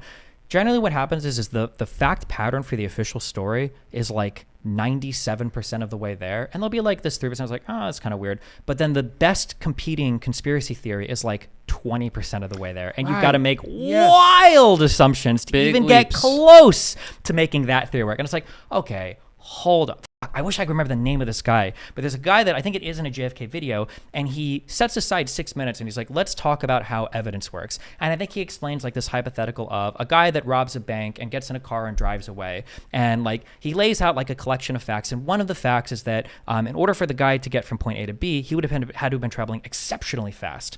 But every single other fact shows that he robbed the bank. And that's basically what the YouTuber explains. He's like, okay, well, maybe at the end we've got this one fact that's kind of hard to account for, but it doesn't disprove any of the story. And we can incorporate it into our story. It's not this. That's not a 100% like this couldn't possibly happen. Just because you might have one or two difficult to account for facts doesn't mean that the entire main story falls apart. And now we've got to jump onto another narrative that has almost no accounting for it. And the level of confidence that people will speak with about like things relating to an official story will be so funny. For the 9/11 thing, if I had a dime for every time somebody said like, well, actually, do you really think that a building that building 7 would have collapsed in those conditions? I was like, I have no fucking idea. We've never in the history of the planet seen commercial airliners crash into skyscrapers before and be completely obliviated in a fucking city. I don't know what this would look like. Do you know what is your or like the classic Hassan, the hospital story was like, that sounds like a J dam. And it's like, do you really know what the missile sounds like? You have any idea? Like all of a sudden people become experts at like their particular field. Yeah, and I'm sure you've seen a million videos of like, there's no way that it's not Lee Harvey. Who's the guy that shot JFK? It's not Lee Harvey Oswald. Oh, it is Oswald. Okay, Yeah. I thought I was mixing up with the Abe Lincoln. Well, people will look at the guy and be like, there's no possible way that Eddie could make those shots in that time frame. There's no way you could do it. And you can find like 50 million video demonstrators of people making the shots faster. Like, it's possible. Not only is it possible, it's easily possible. It can be done. They were quick, but that doesn't mean it's impossible. And now we have to jump to a totally different conspiracy with almost no evidence to support that fact pattern. Yeah. Just to back us up, because we didn't ground this, what's the official story and what's the most common conspiracy, just for listeners who are like maybe unaware of the JFK stuff? Sorry. Yeah, no worries. So the official story that is, I would say, mostly true. The Warren 90%. Remember, it's always a spectrum. The Warren Report and additional investigations as well says that there was a one guy that shot and killed Abraham Lincoln. There was not a team of people. The conspiracies allege that there was a team of people involved. The one thing I do say in my video is that the CIA we now know, this is declassified, this is information we've gotten in the last few years, the CIA was aware of Lee Harvey Oswald. But that just to me shows that, they were following him? That's embarrassing for you that you weren't able to stop him from doing that, isn't it? And that explains why they were like, okay, hush hush about certain things. Because they fucked up, because they were following Oswald. He was a sussy guy, and then he kills the president. And of course he was a sussy guy. The guy was a proudly communist who had spent time in Russia and also like people also will retrospectively make things so obvious too. Like people say, oh, you should have known that this guy would have done this particular thing. It's like, well, retrospectively, that's really easy to figure out. Like if I go my whole life and I never kill somebody, and people are like, debating my history, it's like, well, of course Jesse never killed somebody. These are just jokes that he says on stream. Like people say it's so obvious that I would never actually hurt another person. But if I did kill somebody, people are like, oh, well, he jokes about killing people all the time. Of course he murders somebody. Like that's so obvious, right? People will very quickly when Schrodinger's box opens and you see what's inside, they're like, oh, well, actually, every single piece of evidence up here was completely confirming this conclusion. It's like, why the fuck do you know that? People will say like, well, they were following this particular guy. The CIA, the FBI are probably following like 100,000 people at any point in time in terms of people that they think are suspects of a particular thing. The idea that they always know who it's going to be or should even be able to know who it's going to be is that's a tall order. But it's frustrating though, because I'm also very understanding of the conspiracy types, because I'm a little bit conspiratorial brained as well sometimes. Because she's religious. I'm so sorry. I'm just kidding. Go ahead. That's actually true. Yeah. No, it's probably legitimately true. Which is that I always go, would the conspiracies have exploded as much as they did if the CIA just acknowledged that they had an error, right? Like it feels like so often, like, for example, like just recently, one of the most prestigious journals, not the most, they retracted, I think they're at 11,000 papers right now. They've retracted 11,000 like peer-reviewed papers. It's a lot. It's really bad. And I can't remember all the details. I can't remember the name of the paper. But there's like some type of like clerical error that drove a lot of these issues that they just kind of kept hiding and hiding and hiding and hiding and trying to look away from. So now it's obviously exploding the institutional mistrust, whereas it's like, and birthing all of these conspiracy theories and leading more credence to people being like, you can't trust any of the science institutions, they're all like bought out by the man and stuff. And it's like, if these institutions would just like admit error earlier, so many of these conspiracies would be protected. But also, if they admit error earlier, it's possible that it could like lead to other types of institutional mistrust, because you can't say that you're wrong ever publicly, or people will like lambast you. Do you think that the conspiracies of JFK would have occurred if the CIA had just been like, yes, we were aware of him, we made an error, we were following him, but obviously we didn't expect him to go and like shoot the president that day? Do you think it would have stopped the conspiracies, or do you think... No, it wouldn't have stopped them. It would have maybe they wouldn't have been as bad, though, probably, because... Probably. Because it was such a freak event. Same with 9/11. I can't believe that, my parents have lived through both the JFK assassination and 9/11, because I don't think people understand how crazy of events they are. And because they're so random, we think there's just such order to the world. That I think that's why you just...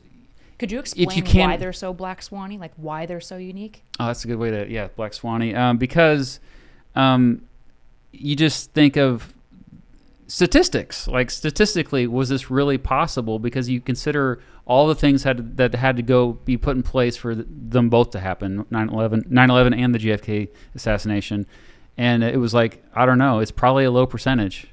And I don't want to get into the whole thing, but there's not a whole lot of events like that either.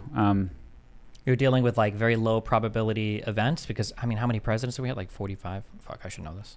40. Well, Joe Biden is the 46th. Yeah, okay, there you go. Close but enough. there's been 45. That's confusing, because Grover Cleveland was president twice. So like you've got like not that many presidents, or even for like 9/11, there had never been a commercial airliner hijacked and flown into a building before. We had 4 on one day. Yes. So that's it's just like a very bizarre. Like, how do you even evaluate that? And Lee Harvey Oswald, that was impressive what he was able to pull off. Yeah. Like, think about how many death threats the president gets every day, and how many attempts have been made. There's actually been a lot of people don't realize, like, even George W. Bush, there was an assassination attempt on him. I'm not talking about the shoe. I'm talking about there's another time. I just want to make a joke about that. Yeah, there's, and then did you know the presidents used to just walk around with no protection, no Secret Service? This is a relatively new thing. It happened after McKinley. The Secret Service was put in place. You know who the president was who was going to sign the bill to put the Secret Service in place? Abraham Lincoln. Yes. But they weren't there to like protect the president. They were there to like get money, tax money. And but yeah, it used to be you can just walk into the White House as well. Like, all the people that hated Andrew Jackson, he almost got assassinated. This guy came up, tried to shoot him. The gun didn't fire, and Andrew Jackson got his cane out and tried to attack him with his cane, but he couldn't get it. He couldn't reach him because he had 2 of his David Crockett. You know, heard David Crockett, the frontiersman turned congressman. He was holding him back, and then the guy tried to shoot him again. His gun failed twice. Like, these things are crazy, but you don't hear conspiracies though about that, though, do you? It's weird.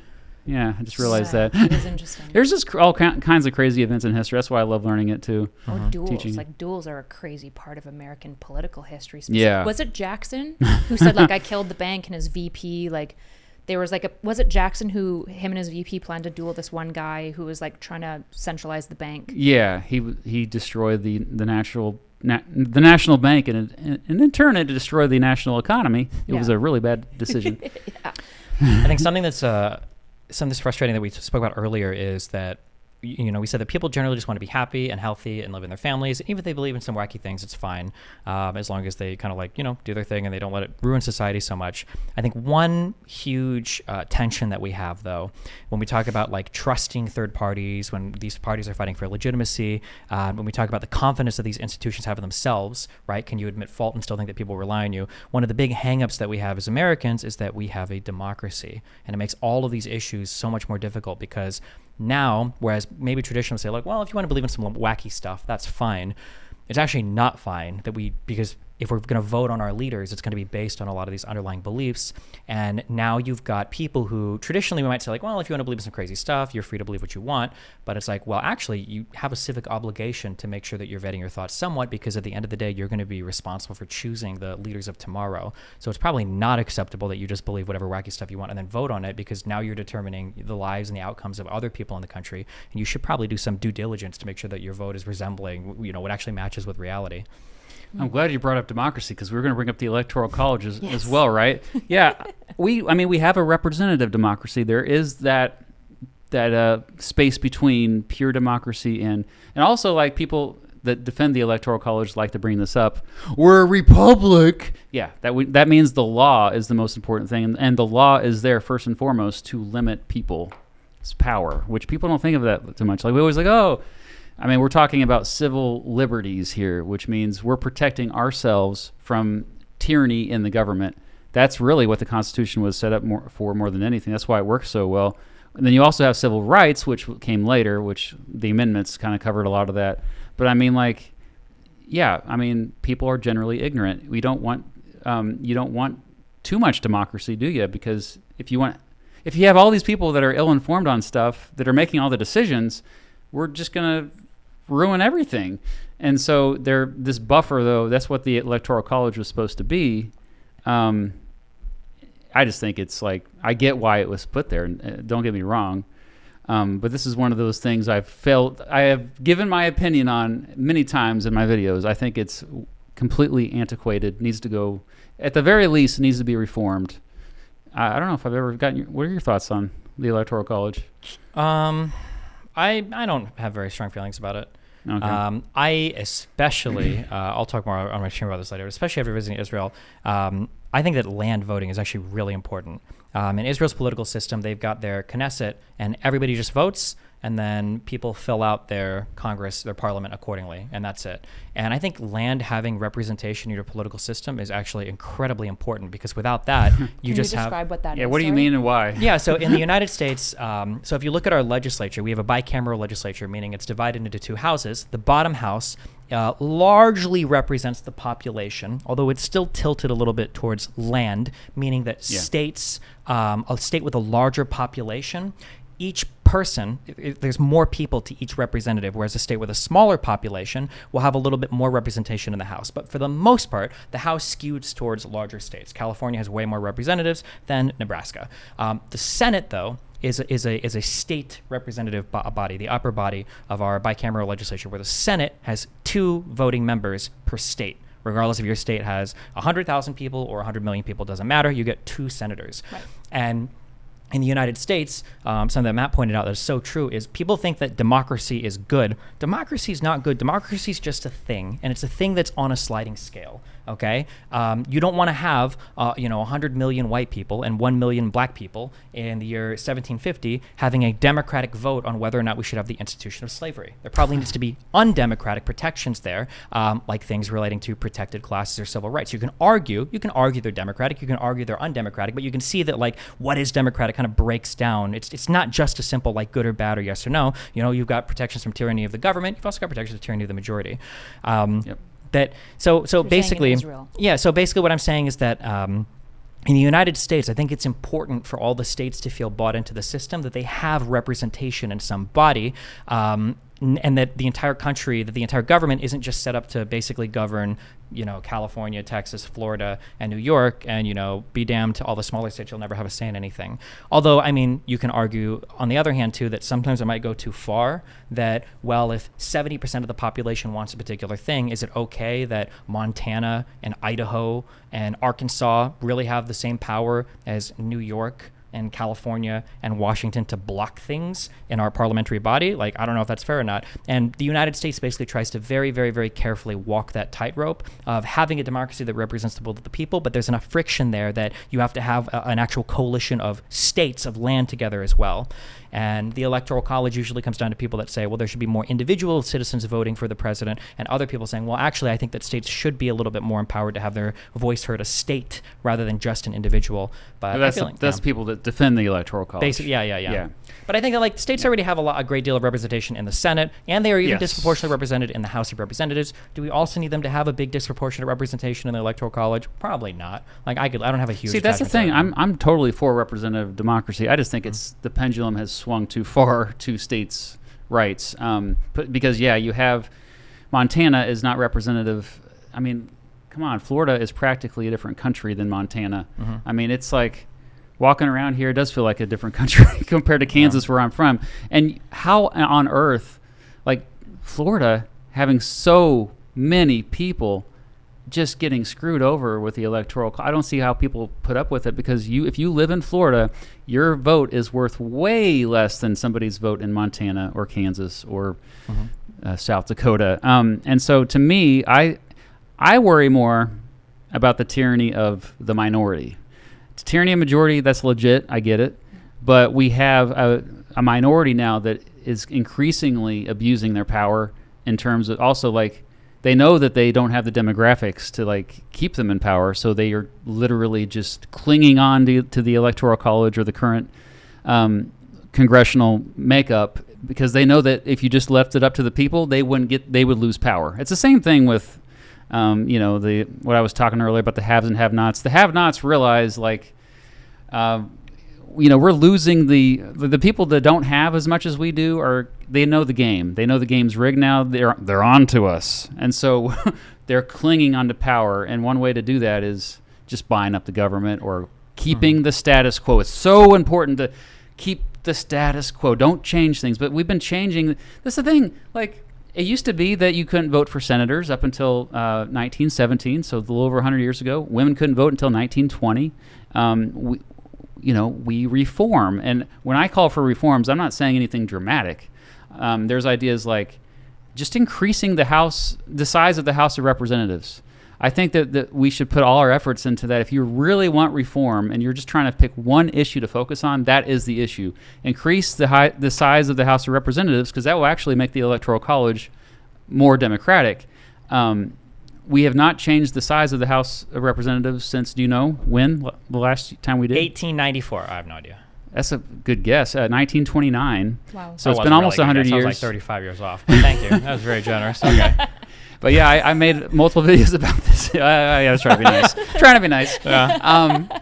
But yeah, like so the districts now are huge. Like one person now in Congress, I'm sorry, the House of Representatives specifically, represents on average between 750,000 and 800,000 people. Wow. I mean, that is just not feasible for government to function properly. You're not representing 850,000. A million people, one person representing a million people. So, and then the question is, well, where would their offices be? Well, did you know that most representatives don't even meet in the Capitol? They don't have offices they meet in the Capitol to vote, but they don't have offices in the Capitol. The only one who actually has an office there is the Speaker of the House. Their offices are actually across the street, and they actually go underneath the tunnel to go to the Capitol to vote. I've been underneath that tunnel. It's pretty cool.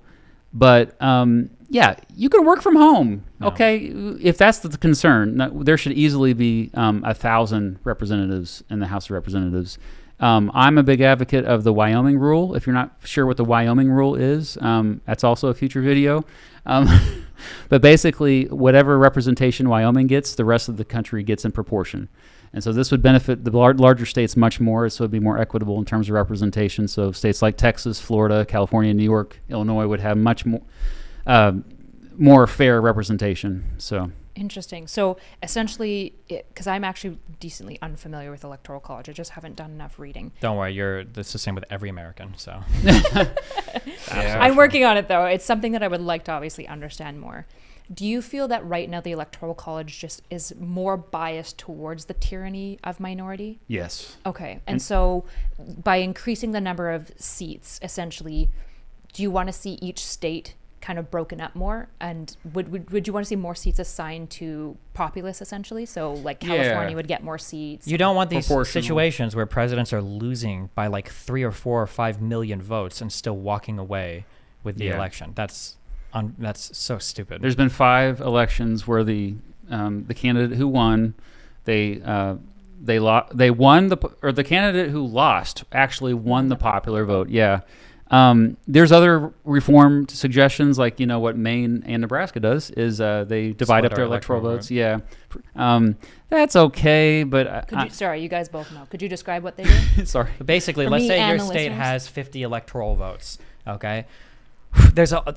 Nobody understands how the U.S. government works. I didn't even know until the Trump indictment cases, and then I started to study more. I was like, holy shit. So first of all, in the United States of America, citizens do not have a right to vote for president. Citizens don't vote for president. Right. States vote for the president. Electors specifically from states. Yeah. So the state, and when I say state, and when states vote for presidents, when you mention electors only vote because the state constitutions say as much. A state could just say, we're actually just going to choose the president who wears the fanciest suits. And that's what the state does. Who in the state gets to decide that? Is it like governor? Is it the House representative? Imagine the United States of America, and then imagine every single state is its own United States of America. There's 51 separate elections, actually. So instead of a president, they have a governor. Instead of a Congress, they'll have their state assemblies or state legislatures. And instead of like a Supreme Court, you'll have a state Supreme Court. Or I think in New York, they might call it their highest court is like the New York Court of Appeals. Something stupid in So there. these 3 branches get to weigh in on essentially the presidential, because you vote On for them every and they single- vote for that. Basically, yeah. But, well, so what all states have effectively done is all states have basically said to their citizens, okay, here's what you're going to do. When you guys vote, in every single state except for Maine and Nebraska, as long as 50.1% of you vote for one guy, we're going to give all of our electoral votes to that president. Okay. So that's why, like, if you're a Republican, you don't campaign in California because it's a waste of time. Even if there are millions of voters in California that would vote Republican, which there are, California is always going to have more liberals than conservatives, so you don't waste your time because all of the electoral votes from California are going to go towards the blue candidate. Right. That's why states swinging, like Florida or Texas, swinging one way or another is such a huge deal, because if you swing the state, you get all of their electoral votes, which is comically stupid. There are 2 states, Nebraska and Maine. I think Nebraska has 5 electoral votes. How many does Maine have?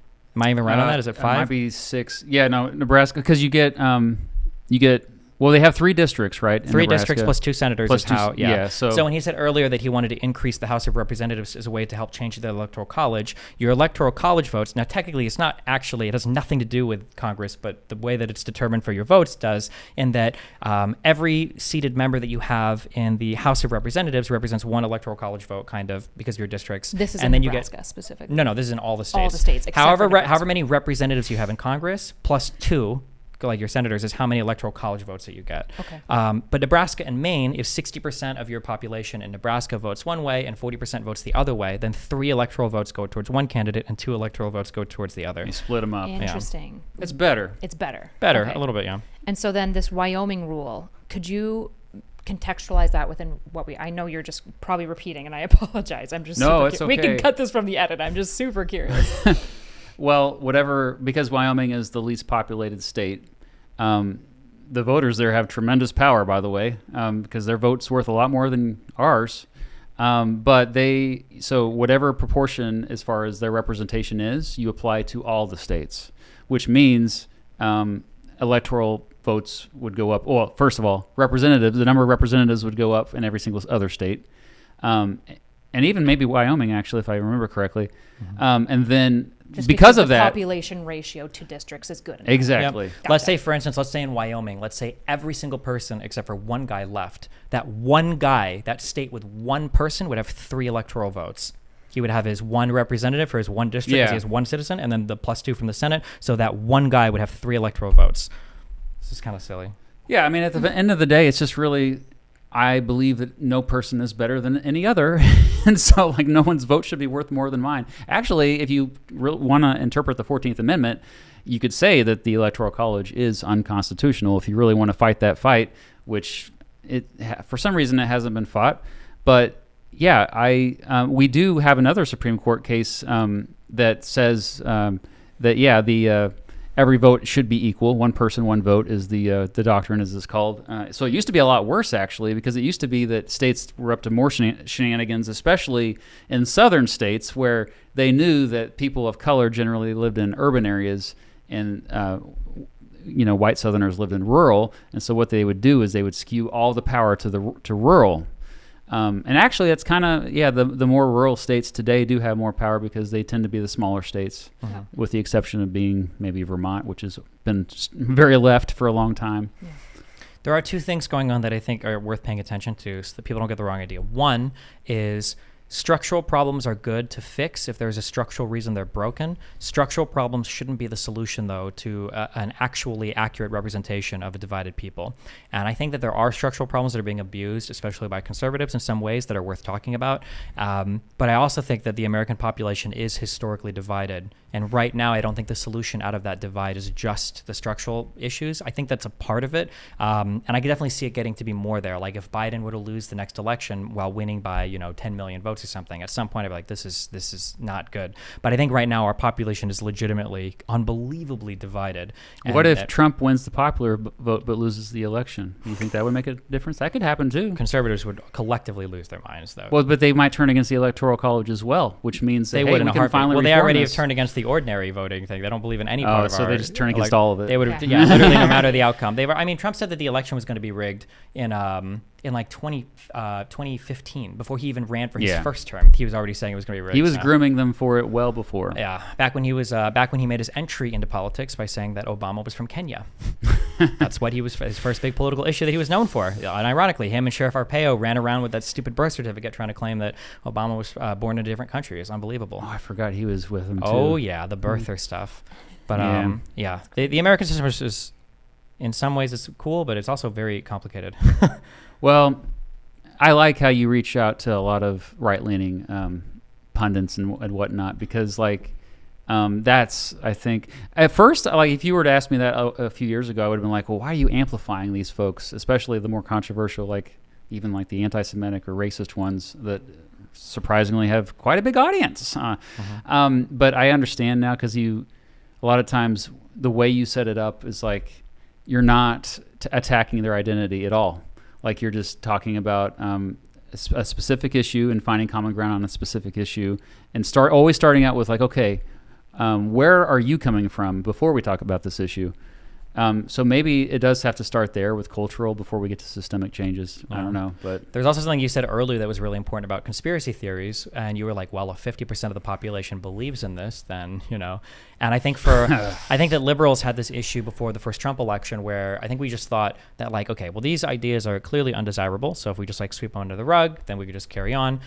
People think that Donald Trump winning was some huge attack against the institution, and people didn't think he could win because they thought it was going to be rigged and blah blah blah. It's well, people didn't think he could win because a lot of people in the country didn't really think that people would support somebody like that. That was just an unfathomable. There were 3 or 4 different things that I was my own parents, you can't make fun of prisoners of war. That's unhinged. Oh my gosh. Yeah, you can't have the grab them by the pussy comment. There's no way. You can't have a New York liberal real estate developer that's flip-flopped on the Iraq war and has been in pictures with Hillary and Bill Clinton for the wedding. This is just never happening. Had abortions. Yeah, and this guy cheated on his wife. He fucked porn stars. He's been through so many marriages. There's just no way. And all of that turned out to not be true. So now my approach is well, listen, I'm not going to sit here and debate, whether or not you should be able to, eat children alive or whatever, because this is a super fringe belief. But for things like anti-Semitism, or for racism, or for climate change denialism, or for vaccines or COVID or whatever, these are big ideas that have a lot of traction in the population, and I think we do a disservice. And I think sometimes we show less confidence than we should in our own system by not being willing to defend it. But also, what brings people to extremism? What makes them more extreme? I think at the end of the day, it's scarcity. I think kind of bringing this full circle, our conversation, because if your life is going well, you're happy, you're not going to be listening to these extreme ideologies and oh yeah, maybe that's the solution. You're content. You're not seeking out answers to problems. And I feel if we that's the root cause. And how do you solve that root cause? I think the wealth inequality now is a little bit too extreme. In a capitalist society, you're going to have wealth inequality, no doubt. I'm a big believer of capitalism, but I think it's gotten to a point now where you essentially have you ever notice how back to Idiocracy, every future dystopian movie, it seems, corporations have taken over the government. They've taken over full control. You're going to have corporations that are in bed with government. And it's funny too. It's always the people on the right are oh man, freaking governments has too much power. People on the left, freaking corporations have too much power. but oftentimes they're on the same team. And I think corporate welfare is another issue that should be really seriously addressed. I think that's a root of a lot of our problems. Corporate welfare and voting reforms. You solve those two issues, I think a lot of the other cultural stuff will kind of come into place more easily, because we will be less divided, because we're less drawn to extremes, where we're kind of more hanging out in the middle common public space versus hanging out in our little echo chamber extremist bubbles. Yeah. So it's such an interesting issue, though, because I feel like one of the most common criticisms I hear of, for example, like trying to tax the wealthy, okay, to redistribute the wealth. Yeah, how do you do it? How do you do it? I think we talked about this once on your with like globalism, right? They leave. They hire more accountants. There's a really interesting graph that I remember somebody showed up, and I'd be curious. I haven't looked a ton into it. I'd be curious. Maybe somebody can fact check me if it's wrong, but it showed that like as greater levels of taxes are levied against the rich in certain years, they typically pay less taxes because they invest more money in hiring accountants to loophole them out of taxes. Not just accountants, but basically I think your gross percentage of tax receipts as a percentage of GDP is relatively inelastic compared to whatever your marginal highest tax rates are. But that's because there's so many ways to, like your NPV, your net present value investments. If you have $1 million, your business profits $1 million, you know, you might pay that out to investors in the form of dividends, in the form of stock buybacks or whatever, or compensation of employees, whatever you might do, something. But if the tax rate, you know, hits a certain point, very rarely is a company be like, okay, well, we're just going to go ahead and pay the taxes on that. They'll find other ways to use the money, and that's almost always going to be true. So not to say that like tax rates aren't good. I think we need to find more ways to collect taxes from businesses and to align the incentives of the businesses with like the country. I just wish sometimes that people would see like big businesses in the United States. That's an accomplishment. That's an achievement. It's a future of our society. Yeah. And in some ways, they've made lives really good for a lot of people. Like today, almost every house in the United States has internet. A lot of people have smartphones. You know, I don't leave my house to buy things because I can order anything I want off Amazon and get it in 2 days or 1 day or 3 hours, depending on what we're talking about. These are cool things, but we need to find a way collectively, socially, to make it feel like everybody is like a direct winner when Amazon posts record profits or Nvidia is the, you know, largest market capitalization company in the world. And I feel like we just don't country company. Yeah, what's the difference? We just don't have that buy-in, I think, as an average citizen, to where, you know, if one of our companies does really well, we don't feel good about it. It feels adversarial, and I wish we could change that dynamic somehow. It's just there's something that feels so yucky. Like even this kind of appeals to me. Like when I think about money, I feel really frustrated when I think about rich people. For example, like Nick and I have been living off of like less than like $50K a year for like probably 4 years. And I think this year might be the first year that we make 6 figures, like for the first time ever. Mind you, our expenses are about 6 figures, but it's been wild because between being friends actually with you and another friend that I have that are both very wealthy, but also very generous people, it's kind of like broken my brain a little bit, because at like less than 50K a year, like we really were scraping by. We really couldn't help other people with their money. Whereas I think like my one friend, for example, he's paid for all of the therapy for a girl that's international, and basically has helped her fix her relationship with her mom and get to school because he was just willing to like fund it. And so then when I see somebody like Jeff Bezos buying another super yacht and naming it after his like girlfriend, I can't help but just be like, I appreciate what Jeff Bezos has done. He's like one of the most innovative people in the planet. I realize this. And then there's this like little human icky part that's like, what could he have done good with that money? And should there be some level of like social expectation, or maybe not expectation, but there's something of like, what if we just stopped being okay with like aggressive materialism and like yes manning it as much as we do without like taking down capitalism? Because there's something that feels gross about the fact that like now that I'm making 100K, I'm like covering friends anywhere that I can because I know that they're making less money than me. But like multi-billionaires are probably also they're notoriously generous people, but they're also buying super yachts. And I just, it's hard to square that when you're say a student that like can't afford your health care and you've got a tooth that's abscessing and you're like stressing out because you're like, well, it's like eating and paying for my tuition or getting this abscess dealt with, and I don't really know how to pick between the two, which is like a nightmare fuel situation to have to select between. And if Jeff Bezos heard that story, he would be like, oh, I'll help you out, because right, and he's probably also just responding to the incentives of the system. It's not like I he's don't not think a bad most of these guy, people are sociopaths. Some of them. But like overall, I should ask. I probably have some people watching that are before we wrap this up. Probably. Have you heard of Georgism before? Oh God. No, okay, Thanks for I've joining us, heard- guys. We'll be back next week. Dang it, you have. Well, I made a video about it, Georgism. Okay, Let me tell you Teach me. about Well, yeah, what's land your- value tax. Okay? Wait, you're gonna let him? No. No, I go want to ahead. hear from you. Yeah, go. Well, I mean so they call it Georgism because the guy who came up with the economic theory, Henry George is his name. He was a pretty big deal back in the late 1800s, and I learned a lot about him reading his main book that he promoted his idea of a land value tax. Essentially, and this has to be done, I think, ideally at the local level, but how you get your revenue, instead of property taxes, which is how most local areas get their taxes, you have a land value tax. You're just taxing the land the property is on. And so the idea, and I'm not fully on board with it, but I've become keen on it because over the years, like learning about it, is that the incentive there is for someone to develop the land, like to do something to improve the value of the land. This isn't a problem in Miami, but if you go back to like the Midwest, you'll see a lot of vacant lots. You'll see buildings that are crumbling, and there's not an incentive for developers that own that property to improve them. Why?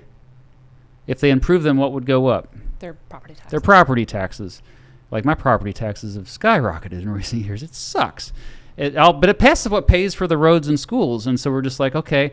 So I'm saying like this has to be done at the local level. But and Detroit is really close to actually. Did you know this? Detroit's actually going to have a land value tax. Hopefully, it still has to go through the state legislature. But we'll have at least like a test case, and it's just a better way to raise revenue because the incentives are reversed where there's a lot of just asset hoarding. I want investment. You're holding on to real estate for the sake of the value is going to go up on it, even if you don't do anything to it, even if there's just a bunch of dog poop on it, it still goes up in value. Boom, goes up in value. And to me, I think if you should be rewarded if you're adding value to society, like you're investing in society, and a lot of these developers are not. So that's why I think it's appealing. But you're kind of more cynical about it, or you're just tired of hearing from the Georges? Is that what it is? Yeah, I hear the land value tax a lot. The issue you run into is actually that this is a good example where democracy fails. When you talk about increasing development for real estate or for property, the people that you're helping are future voters that don't have a say in the current system. So it's funny that you bring up, well, this probably isn't an issue in Miami. It's absolutely an issue in Miami because right now, it's fine. Not even. You're in a very high density building right now where a lot of people live. There's a lot of activity. This is a highly developed piece of land. Obviously, you can see outside of our window, but if you walk right outside on the front, there's a whole bunch of like duplexes or even just single family homes that are sitting there. These things could be immensely more productive. But that's also a separate issue with zoning, right? Yeah. Well, but the issue is that whether it's zoning or land value tax or anything that would change that, when we go to run these polls, or if we take a vote on it in the city, well, one, people who live in apartments like me are more transient. We're not as invested in the issue. I don't really care as much what you vote on. And actually, I may even vote against it because fuck it. I want the value of my. No, actually, I don't get anything from the value. I don't want the value going up, so I would probably vote in favor of it because I want my rents to decrease. Right. But for the people that vote the strongest, they're your families, they're your homeowners, the people that are here, and those people are highly incentivized against additional development because their property values will increase as long as development is halted. So you have this very weird contradiction where all of these homeowners in an area would only see negatives in the short term. In the long term, maybe they see positives, but in the short term, they see negatives. So like, okay, well, hold on. You just threw up, a 1,000 unit building across the street from me, a huge complex. Well, what's that going to do to my property value? It's going to fall immensely because now there's not as much competition. The scarcity for dwellings has now decreased. The supply has increased. The cost of rent and everything will decrease. Now that's really good for people coming into the city, or it might be good for renters in the city. But for people that own homes, your strongest and your most reliable voting base, they're getting fucked. And I think that's why you've got NIMBYism. Yeah. It's why you've got such a difficult time fundamentally changing any of the stuff in any of the states, is because like your homeowners are going to be the ones that are the most incentivized against it. But the homeowners are not the young people, are they? They're not, but young people don't vote, so fuck them. Yeah. Unfortunately, They will, yeah. though. They will. By the time they start voting, it's when they're older, they're homeowners, They're and they don't inherited want to the vote. house. Yeah. Kids, yeah. Yeah. Well- Because, and even for the young people, they got to be careful. It's like, okay, well, hold on. I could vote for this, but dad told me that when him and mom retire, I get the house. Well, fuck these guys. I don't want more people moving in here. I want the value of my house go. So I honestly, I get so frustrated with the NIMBY movement. I'm more aligned with YIMBY, and to me, like these NIMBY folks are just so selfish, and like, if you don't like it, then move. Like if you're able to afford a house like that, then you are able to move. Like and there are like, I don't know, like it just is very distasteful, and it's we live in a society. That's another reason why I teach social studies. Like if you were the only one around, who gives a crap? But like, come on, you're trying to make all of society better. You're sitting there complaining about crime, like crime's going up, and I'm like, well, okay. Give these, or especially get the homelessness population. The homelessness population is going up, but you refuse to embrace, like you're a NIMBY, and you're complaining about homelessness. Like the disconnect there is just astounding. Right. 'Cause it's essentially, I think it's what, again, to do the full circle that I wrote down, people care most about their economic freedom, right? People care most about their retirement, and their retirement for most people is their house, right? It's the value of that asset. Yeah. If that asset goes down, they're fucked, right? And their kids won't get the nice, cozy inheritance. And so it's like, it's just so tricky, because at the end of the day, people's principles are typically like fleeting and flexible, particularly once economic freedom is challenged. You'll see a lot of these, like, I care about homeless people, but like I definitely don't like want like at-risk housing in my district, because that's going to decrease my property value. Yeah, I know I've talked trash about Johnny Harris before, but I love Johnny Harris, and he did a great video on this very phenomenon of so-called left-leaning folks that live in these big cities, but they're NIMBYs, and they've actually done so much to hurt progress that they don't even realize. Yeah. Especially like in California, you see it more than anywhere else. It's horrible. Yeah, economic freedom. Well. So political freedom, the heck with it. We don't need it. If we're going to have an authoritarian elected this November, as long as we have our economic freedom, we'll be fine. It's all gravy. Yeah. All right. Well, do you want to do shout outs for our sponsor stuff? Or? Yes. Okay. Do you want to actually pull up the thing just so I can read it? Sure thing. I got some sponsors. Who's your favorite sponsor that you have? Like, genuinely. Jesus. So, this What won't do be you in it. August, you can include this. No, by the way. it's good to have probably Ground News, honestly. Well, speaking We of ground love news. ground Oh, news. are you serious? Yeah, I'll I keep actually this in. keep it in, never mind. Today's episode, as always, is sponsored by our favorite, wonderful Ground News. I actually use Ground News every day. It's become my like morning ritual. I like wake up, it's on my phone, and my favorite section is the blind spot. I love seeing what like the left won't report on and the right. Like recently there was this article that came out that was fully neglected by the left, where the Supreme Court absolutely shut down a push to basically ban a number of medications that could be used for abortion. I think it was specifically that anti-inflammatory, like, I can't remember the name of the drug, but essentially the Supreme Court was like, absolutely not. Just because it can be used for abortion doesn't mean that people with like arthritis can't like have access to meds. And it was only covered by the right? Nobody on the left covered it. And I wouldn't have been aware of that bias without Ground News, who does sponsor us. So I know it's beneficial to me to shout it out, but genuinely, if you guys like Ground News, check it out. It's in the description. You can use our promo code, just check Ground News /Bridges podcast. But genuinely, even if you don't use our thing, you should use Ground News. It's like one of my favorite news sources now. And they collect all your news sources in one spot. Anyway, sorry, not enough. We're also supported by Skillshare. I actually just, one of my editors just took up a subscription to Skillshare and is really liking it. It's basically this like collaborative annual membership where people can teach you DIY stuff, a whole bunch of skills at home. You pay for access to all of it, and they're just like informational videos and kind of communities. It's kind of like a YouTube community, but it's just dedicated to like education and information. And yeah, people are loving it. They just recently switched to an annual only billing model, but if you are interested in Skillshare, that promo code is in our description as well. And that's what we have for today. Where can people find you?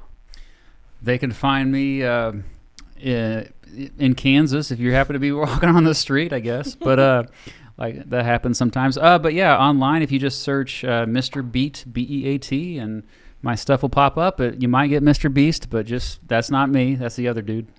All right. Well, thanks a lot for joining us. We appreciate you coming down to Miami to chat, and I'm sure we'll chat again in the future.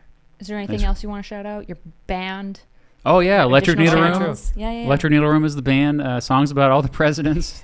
I wrote a couple books. My manager, I should ask what else I should promote here. But yeah, my books. My first book is about every presidential election in American history, and my second book is about 100 Supreme Court cases that I think everybody should know about, and it just kind of breaks down the Supreme Court so that normies can understand what they do. What do you think is the most important, besides like Marbury or whatever? What do you think is like the most number one everyone should know about? Okay, yeah, Marbury v. Madison definitely is the most important. Brown v. Board of Education, obviously, is probably another big one. I think the ones where progress was made, so a lot of the ones in the 60s, like Miranda v. Arizona, Gideon v. Wainwright, Tinker v. Des Moines. Okay. Yeah, those are the ones I always shout out. Cool. And are those books on Amazon, or where can people get them? Yeah, just Amazon. You could find them. Yeah. Manager, anything else that we've missed? No, you're good. Okay, cool. We've got 2 managers now. Huh? Thanks a lot. We'll catch you guys next weekdays, whenever our next episode is. Yeah, have a good one. The news is divided. Ground News puts it back together with coverage from thousands of outlets around the world in one place. So you can spot sensational reporting, no matter what side of the political spectrum you're on. Beside every headline, you'll see who owns the source, how reliable it is, and if they have a political bias. Multiple perspectives side by side, giving you a well-rounded view of today's biggest stories. Visit ground.news to learn more.